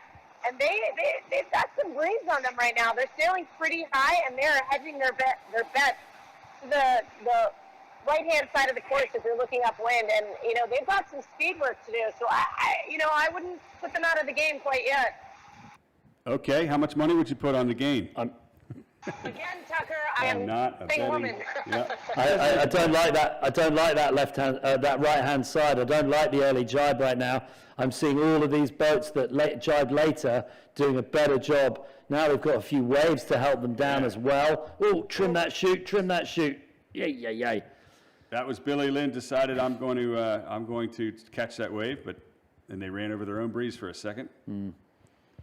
Can't trim fast. The acceleration was faster than they could actually trim in with the parent wind moving forward there. Yeah, I much prefer where Bill Lynn is. The later jibers look like they're in much better shape. Look at that shot of all three leeches, just beautiful. If anything, the kite might be over trimmed just a hair. Ugh. What do I know? I'm just a commentator. Lovely. That's awesome. I wonder, how close can the drone get? I wonder if they can just drop right into the cockpit. No, I think they've probably been told that they can't do any fancy stuff. Well, but be that fun. is that is lovely. Who needs more than that? Oh yeah, get creative. I don't know who's having more fun, Bill Lynn at the helm of this IC-37 or the drone pilot. Everybody's on port now, Andy. Bill's having more fun, hands down. I think Katie's having more fun, Andy. That is great. So there are a couple of boats that have got. There's a couple of boats that have gone all the way to that right-hand side. Royal Cork, way out on the left as we look upwind.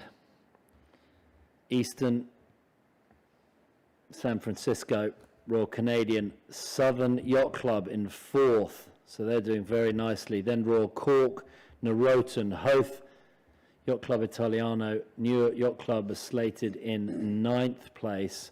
Yeah. But Royal Thames did not do well out of that early jibe. They are in Ooh, you can see them. 18th right now. Look at Yeah, the yellow spinnaker. yeah, on starboard. They're on the wrong jibe, going the wrong way. So you see all those white spinnakers in the background on port. And right now, Track has New York Yacht Club looking pretty good in top 10. But when they jibe, they're going to face, just like Royal Thames, all of those port tackers that are bow down in a right-hand shift, going fast.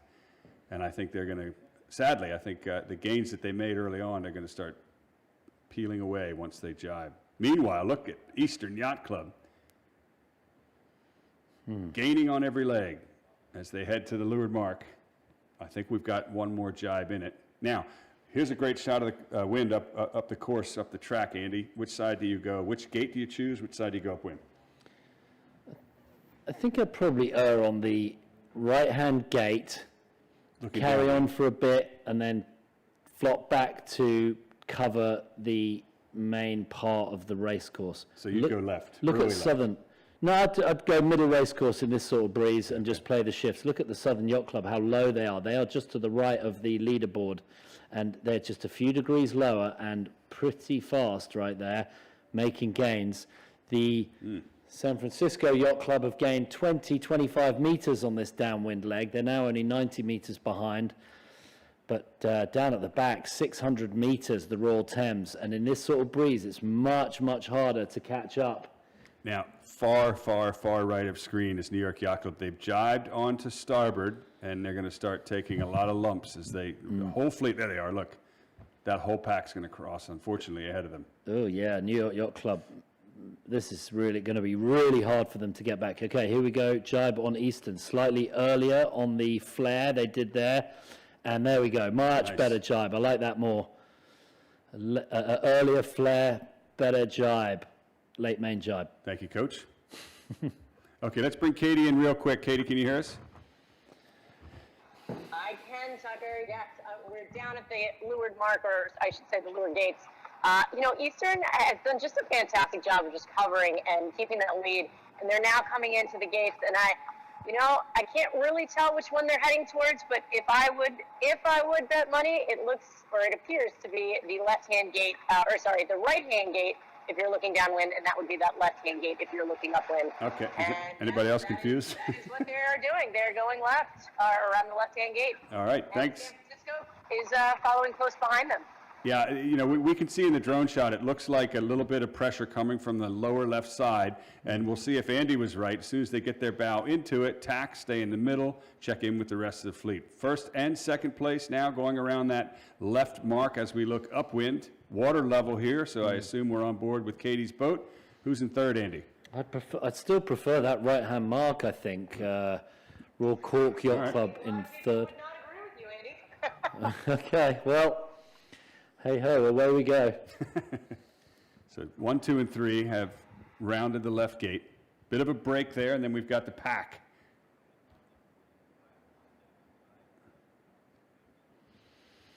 Okay, Eastern Yacht Club, San Francisco Yacht Club, Royal Canadian, Royal Cork, Southern Yacht Club, Hoth Yacht Club, Noroton, Royal Vancouver, Royal Swedish, Yacht Club Italiano.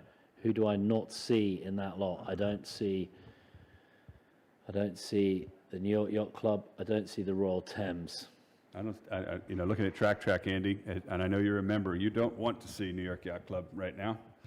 Question is, can they claw back through the rest of the fleet, and Royal Thames as well? The two of them are together in 16th and 17th. Royal Bermuda among them as well. There's a big pack in front as they pile into the leeward marks. Most of the fleet, as we saw, favoring the left, but Royal Canadian and Southern Yacht Club have both rounded the mark that Andy liked and are going to the early right-hand side.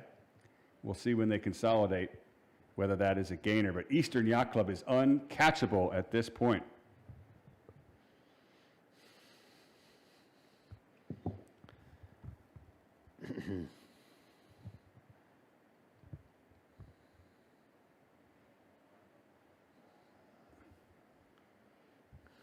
Okay, we continue on the upwind.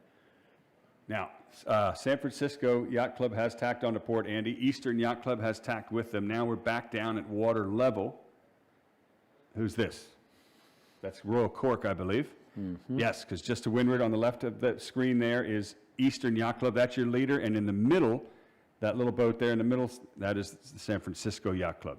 So that's 1, 2, and 3. Those two little boats on the right of the screen, all the way to the right, that is Royal Canadian and Southern Yacht Club continuing on port to the right. Royal Canadian hitting the right-hand side pretty hard here. I got to hand it to you, Andy. Your call was left gate, go up a little bit, clear your air, and then tack. That's exactly what first and second have done. No, I was right gate, and actually looking at the track, I quite like the right-hand gate, the one that Royal Canadian and Southern Yacht Club took, and the breeze has just shifted a little bit to the right-hand side. I quite like it. All right, we'll see if that holds. They're still continuing, still stretching. Royal Cork, meanwhile, is, according to track, somewhere in third-ish place with Royal Canadian. They are continuing to the left on starboard, leftmost boat. New York Yacht Club has made big gains in that mark rounding, Andy. Currently sitting in 6th right now. Do we believe that? They were, I'm sorry, I was looking at the wrong green boat. I apologize. No, that's Noroton. Noroton. Your buddy Scott McLeod, the tactician. Yep. Having perhaps his best race so far.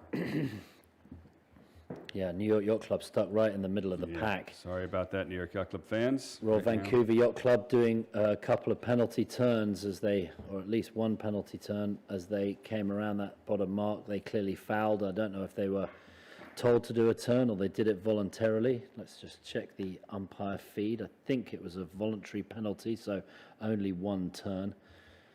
Yeah, if the umpires penalize you and you haven't already exonerated yourself, then it's 2 turns, is that right? Or possibly more if you make a gain. We'd like to thank the volunteers. The on-the-water umpires are out there making the calls just like any other sports game. Real time on the water certainly reduces the protests after the race, and that always cuts into cocktail hour. Yeah, right. No one wants that. No. Eastern. Hipped up on the rest of the fleet. Left-hand side. I love the graphic, makes it look like there's giant waves out there. Up, down. Yeah, I think Vancouver had to do 2 turns. They're still spinning. They're getting dizzy out there. Royal Canadian continuing to the far right-hand side, top of your screen, along with Southern Yacht Club. Rolling the dice to the right. Most of the fleet, Andy, has tacked onto port and is following the leaders to the right-hand side as we head upwind.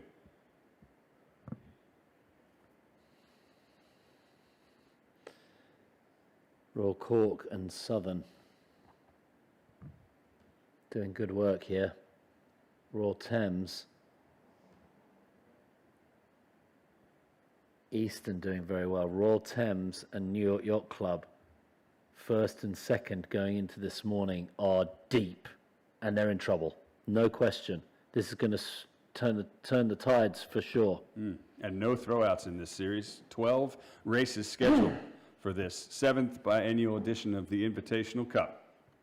The best amateur yacht club sailors in the world, with racing unfolding live in front of you on Facebook or YouTube. Thanks for joining us. Feel free to fire off some questions to Andy or I on YouTube or Facebook, and also cross-post. Share the live broadcast. We'll be here every day through the end of the regatta on Saturday, and then the big Rolex Awards banquet on the lawn of the beautiful Harbor Court Clubhouse at the New York Yacht Club.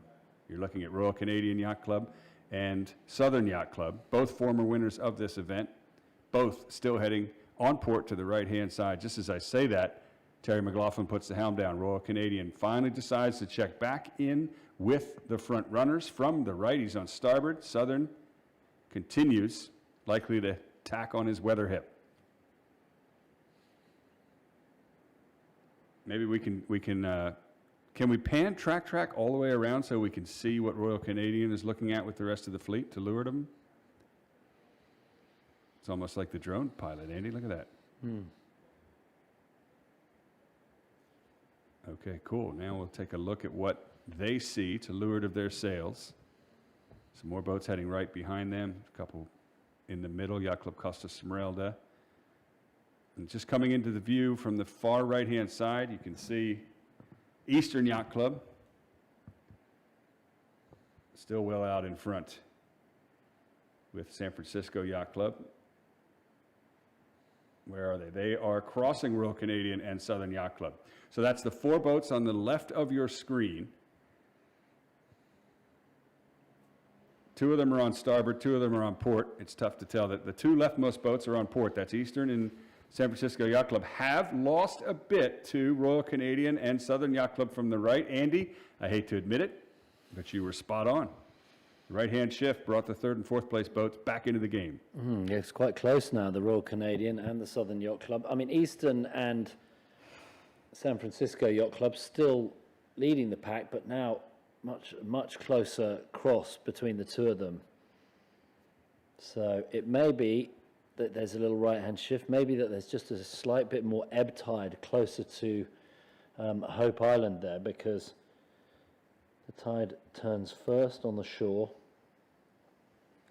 now starting to ebb.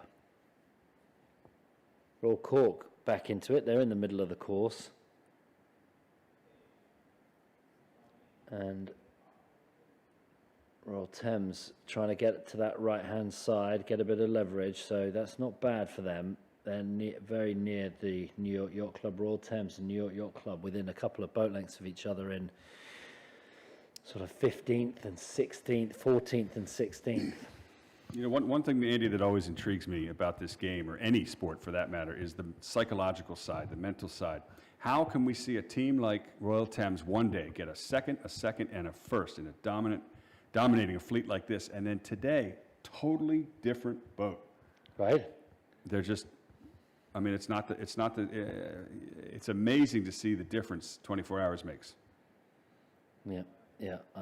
You know, Maybe amazing is not the word if you're a fan of Royal Thames. it just shows how difficult this racing is and how impressive it is when you can come out with a 2-2-1, and how challenging it is when everything goes a little bad for you. You don't quite get the cross, you don't quite get the start right, and all of a sudden you're digging out of a hole in 15th or 16th. And now that the breeze is up and we've had, this is race number 6, the teams in the middle of the fleet sailing much better, much faster. They've learnt a bunch of things. The Southern Yacht Club particularly learnt a lot from watching the Royal Thames. They took some videos, and they were a little, there we go, Yacht Club Italiano, boat number 18 on the drone. Very nice pictures there, looking down the rig. And you can see the jib just rolled up at the bottom there. That's a little bit of a reef. Yacht Club Italiano, the only female helmsperson in the regatta. Can you pronounce that name? Is it Ilaria something? Yes, Ilaria. Ilaria. Paternoster. Sorry if we didn't pronounce that right, but Ilaria, beautiful Italian name. molto bene. A lot of family sailing in this fleet as well. Almost half of the fleet has siblings or sons and daughters, parents on board. Why wouldn't you spend a week in Newport, Rhode Island, sailing with your family in a regatta like this? Katie. Okay, Katie, are you there? Yeah, no, Tucker, I was just going to chime in. I had the pleasure on that. I had the pleasure of sailing with the Royal Bermuda Yacht Club, and on that whole sons and daughters note, James McDonald and his daughter Alexandra are actually sailing on board for the first time ever on an IC-37. So, you know, everybody on board, Bermudians, just lovely people in general, but I love to see a family affair. Yeah. No, spot on. Great comment. You know what I like about you, Katie? Not only do you have great comments, but you're actually listening to Andy and I, which few people do. I'm trying not to, but I have you both are in my ear. You're unfortunately in my ear, so You're stuck with us at least till Saturday. It's been great. Right, and we got families on the Royal Cork Yacht Club. We talked about the O'Leary family on there as well. And great to have all of these amateur sailors, Corinthian teams from these famous yacht clubs all around the world. Now it's getting very tight in the middle of the fleet. The right has gained a little bit, and that means that Royal Thames is just digging themselves out a little bit. Some of the boats that went hard left, not so good. American Yacht Club and the Finnish team of Nylandska Yachtklubben, not so good on that left-hand side, as is Royal Bermuda Itchnut, doing a nice job in the middle of the racecourse. They're still a little on the left. Okay, we've got... Yeah, that's Royal Canadian Yacht Club just in the foreground there on to leeward and on starboard. Just to windward is a pack of 3. Eastern Yacht Club, your leader, followed by the San Francisco Yacht Club. To leeward of them is Southern Yacht Club. And just out of frame is Royal Cork, maybe to the right. Yeah, we're just painting over. Are they somewhere over there? We're getting that information from TrackTrack. You can follow the GPS tracks of these boats live on tracktrack.com while you watch the live broadcast with real-time updates of how each team is doing. Andy? We've got a question here from Josh Kirst. He says, can the teams adjust rig tensions each day? I'm pretty sure the answer to that is no. These are one design boats. They are all the same. They have been finely tuned at the beginning of the regatta to all be absolutely even in terms of tension and set up for the rig, and it's very important that all the boats are the same because the teams don't change boats throughout the regatta. You're wrong about one thing. There's a lot more tension on New York Yacht Club right now in this race. Very good. Yeah, the tension does change on all of the boats, every race, but it isn't in the rig. There you go. Now, this is a good time. Thanks for that question, because this is a good time to thank the technical committee, Mike Drake, Albie Van Buren, and Sean Kilbride. They are the team that are keeping these boats equalized every day. They can adjust the rig, that technical crew, for the day. So if we have a light air day, they will ease all of the rigs, and conversely, a heavy air day, they'll tighten them just to keep them tuned properly. But no, the sailors can't do it during the race. Everything's equalized. They can't change anything on the boats. Yeah, one design shot. at its best. Tucker, just to point out, I was on board with the Italian team earlier, and their trimmer, Filippo, I'm going to probably butcher his name, but he's so wonderfully sweet. And I asked him, are you having more of a better time sailing in the IC-37s versus the Swans, as he had participated in some previous events? And he said, the nice thing about the boats is it's all equalized. As you mentioned, if they change the rig tension to one boat, they have to do it to all, whereas the Swans, some were owned, had personal owners. Terrific. Excellent stuff, Katie. Thanks for chiming in, too. Just when Andy and I need some help, you seem to be there with a life ring. Well, I also wanted to get back. Only cherry flavored, though. Yeah, I also wanted to get back to that excellent question from Josh Kirst, because you can't change the tension on the forestay or the rigging. However, I've just been flipping through the technical regulations, and you can actually change the number of bricks in the Shims. bottom of the rig, the shims, yeah. you would call them, and so that can actually change the tension on the rig. So that is quite a technical element to the boats that you are allowed. It's a hydraulic system with a mast step, and there's plates in between. You can change them. So that is an update. Can't change the shrouds or the forestay, but you can change the load on the rig, and that will be an extremely useful little tactical advantage if you can get it right, and less shims in the rig for lighter breeze, more shims in as the breeze goes up. So if you start with more shims and the breeze disappears, it can really affect your performance, particularly on the upwind legs. I'm sure I'm going to get lots of chime-ins from that, but I think I got there just soon enough.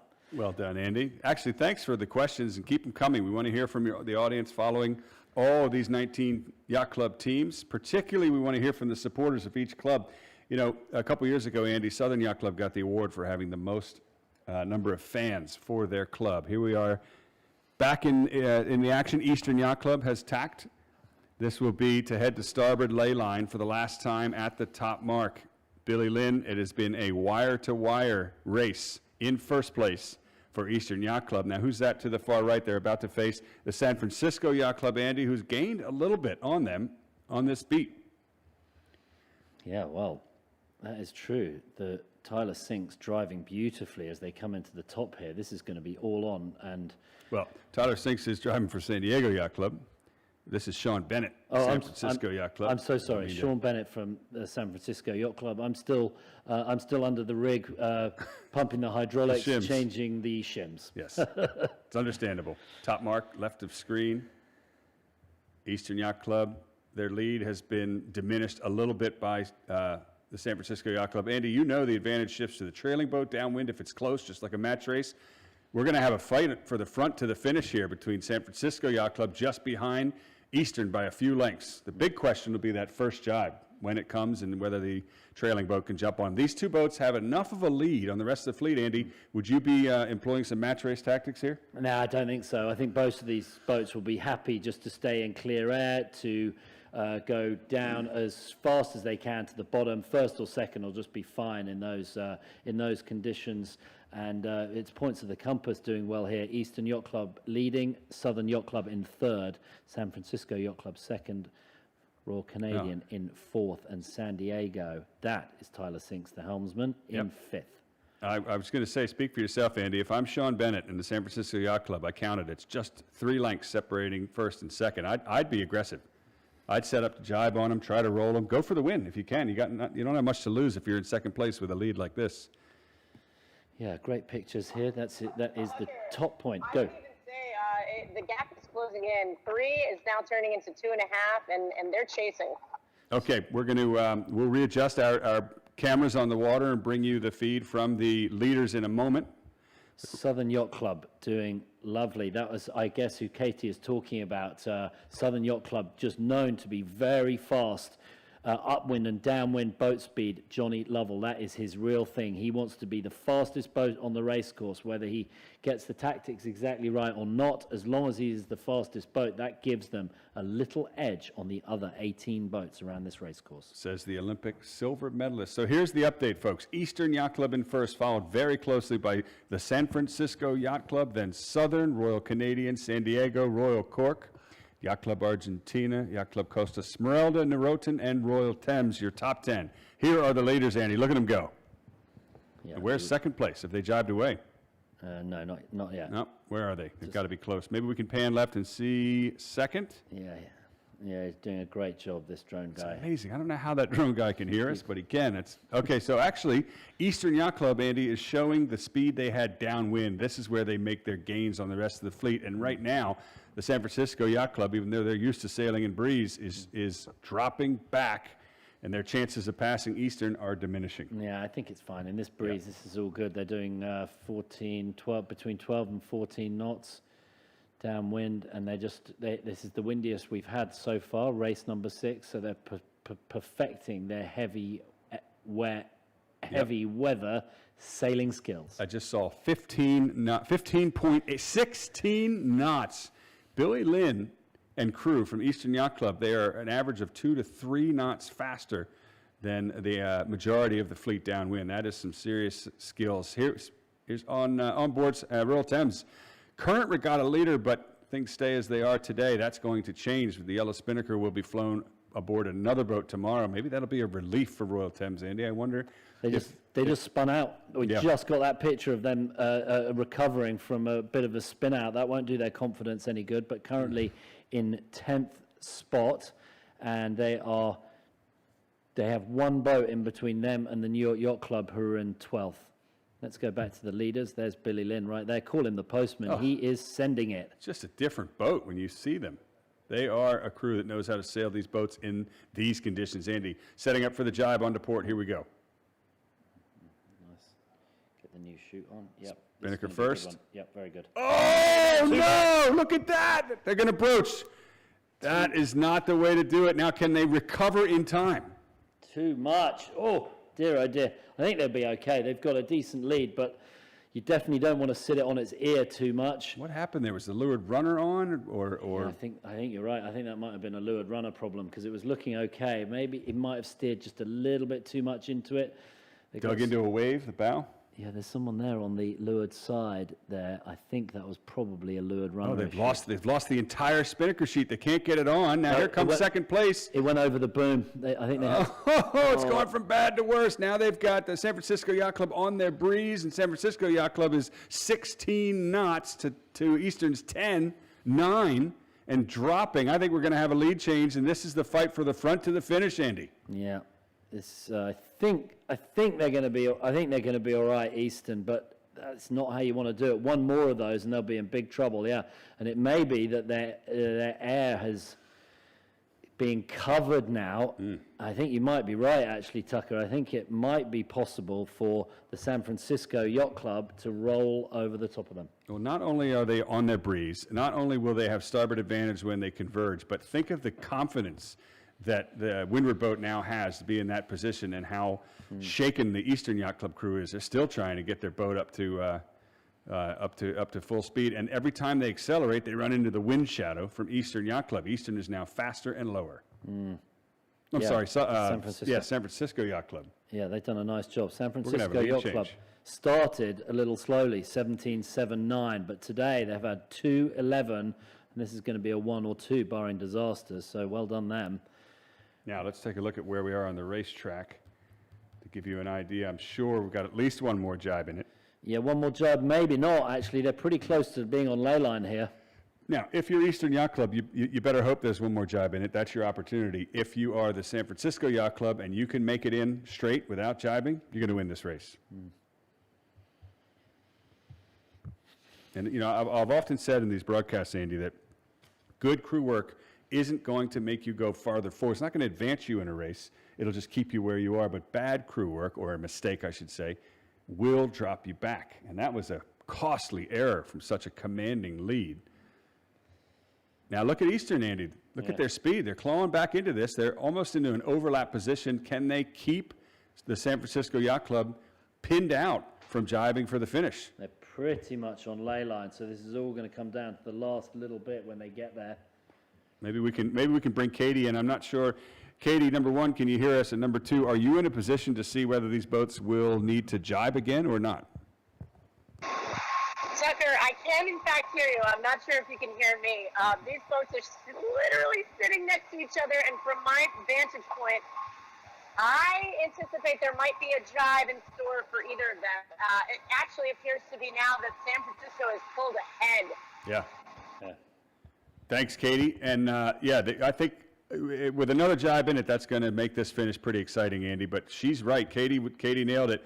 The San Francisco Yacht Club is off to the finish line ahead of Eastern Yacht Club. Eastern now in their wash a little bit and dropping back, Andy. Is the breeze also shifting right a little bit? Oh, Billy Lynn will be furious about that. They didn't get it quite right and gave away that spot, and now they are sitting in the wake of a fast disappearing San Francisco Yacht Club.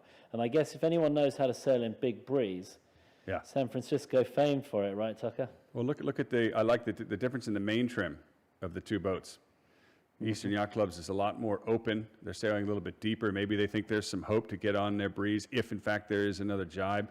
But San Francisco Yacht Club a little higher, a little faster, apparent wind a little farther forward, and that main just trimmed in a bit tighter. I like the lead boat. Yeah, we spent a while in San Francisco, and there is plenty of breeze. I mean, to mimic the condition completely, it'd have to be about 15 or 20 degrees colder. But apart from that, it's very similar. Nice breeze, and San Francisco Yacht Club really showing their stripes in this breeze, on this breezy and final sixth race. Third race of the day, sixth race overall. It will be the final race. Top of the screen, Andy. Big breeze coming from behind. Oh yeah, that's a nice puff. This is a great example of how these wind callers and tacticians look for breeze. Just top left-hand side, the darker patches of water are showing a big gust of wind, and that's how you can tell more breeze over less breeze as you look around the race course. Okay, looking on track, it does not appear that we will see a jibe from either of these two boats. That puts currently the San Francisco Yacht Club poised for their first win of the regatta. Eastern Yacht Club sailed such a fantastic race, but I think looking at the way things are on the screen, that's how the finish line is going to go. Southern Yacht Club is just behind them in third, followed by Royal Canadian Yacht Club and San Diego Yacht Club, reaching towards the finish as the breeze increases. Yeah, so much of this now when the breeze gets up is about boat handling. Eastern Yacht Club are holding on just about, but I think it's pretty much into the finish from here. Don't think there are any more jibes, and I think that means that, Royal Thames have just rolled. There it is. Here it is. There it is. Yep. Beautiful job. The San Francisco Yacht Club has earned this victory just over Eastern Yacht Club. Sort of exciting right to the last moment there. Eastern sailed a really good race, but they will take second. And both of those boats have a bit of a jump on third place, Andy. That's going to go to Southern Yacht Club, just coming into screen from the left-hand side. Here they are. Very good day for Southern Yacht Club. Yeah, they're going to be leading after this on 21 points. So John Lovell not happy with yesterday's performance. They made a change, and it worked. If unofficially, they are your new regatta leader. Royal Canadian Yacht Club, a fourth place, and a relatively good day for Terry McLaughlin and crew from Canada. San Diego Yacht Club came here to right the wrong of the last regatta where they should have maybe won. And they're back with a vengeance. This will be a fifth place. You can see the American flag right of screen. That's San Diego Yacht Club. Tyler Sinks and crew, followed by Royal Cork, the only other team other than New York that has sailed every edition of the Invitational Cup dating back to 2009. 7 editions. What a fantastic day of racing. Saved the best for last, didn't they? Right? Superb. So it's a real pleasure to watch 19 of these boats going at it, hammer and tongs in a very variable breeze all day, from light to medium to heavy to shifty to solid to boat speed and then crew handling, all being major and important factors getting through. Here we go, and the Royal Thames come back to 9th in the end. Very nice. 9th is not that bad, but they're definitely going to drop Right. back a little bit in the scores. Who's that just behind them is Royal Yacht Club. Yeah. All right. Where are the New York Yacht Club coming in? Where's New York? New they've York, here gained a they are. bunch, New yeah. York coming in on starboard. It's going to be tight with House Yacht Club. Yeah, Houth are at the favoured end of the line, and so New York are having to go very wow. deep down. That's the Swedish and the Houth. Frustration aboard the Swedish team. I think New York did it. Well, that was Houth who got ahead of Swedish, and Yep. I actually think the Swedish finished ahead of New York Yacht Club, but we're going to Oh, tough to tell. Tough to see. Well, now, Houth, New York, Swedish. That's what Track's telling us. These Andy, either way, unofficial- to see New York come from the almost last place to salvage at least almost a top 10 finish is quite impressive. And Royal Thames Yacht Club drop back a little bit. We'll see a new yellow spinnaker tomorrow, and that's going to go to Southern Yacht Club as that wraps up the 6th race and the 2nd day of the 2021 Rolex New York Yacht Club Invitational Cup here in Newport, Rhode Island. We definitely saved the best for last. The breeze was up, the action was up, and we're going to shake the scores up a little bit too. We'd like to remind you that the scores that we say on this show are unofficial. You can log on to New York Yacht Club's official regatta website for scores and reports, photos, video, and much more. As that concludes day number 2 of the 2021 Rolex New York Yacht Club Invitational Cup. Andy, what a great day. What an amazing day. As I said, all the conditions and testing the crews, these amateur crews from wonderful yacht clubs all around the world. And as my math says, the Southern Yacht Club now overall leaders with 21 points. And then the 4 yacht clubs behind them, New York Yacht Club, Royal Thames, Royal Cork and Eastern on 30, 30, 32 and 32. Wow. So 2 till 5, all within 2 points, and Southern jumped out a lead of 9 points going into tomorrow, Thursday's racing, where we'll see 3 races. Very exciting. Spectacular. And this is only day number 2 of a 5-day regatta. 12 races are scheduled. A lot more on tap here in Newport, Rhode Island. And thanks to the New York Yacht Club for putting on such a great regatta, and of course Rolex and all the other sponsors for supporting it. For Katie Nastra out on the water and Andy Green here in the studio, I'm Tucker Thompson. Thanks for watching. We'll see you back here tomorrow for day number 3 of the Invitational Cup here in Newport, Rhode Island.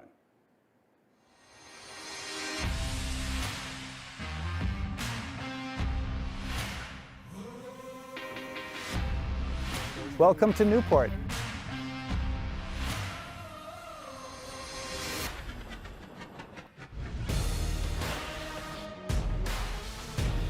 The New York Yacht Club puts on such a great regatta.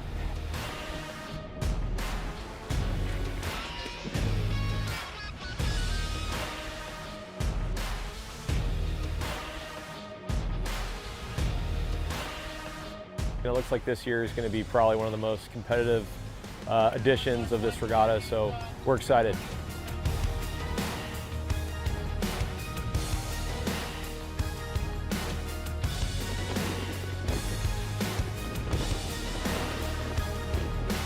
So it's going to be competitive, and there's a lot of great sailors at this event, and that's why we're excited to be here.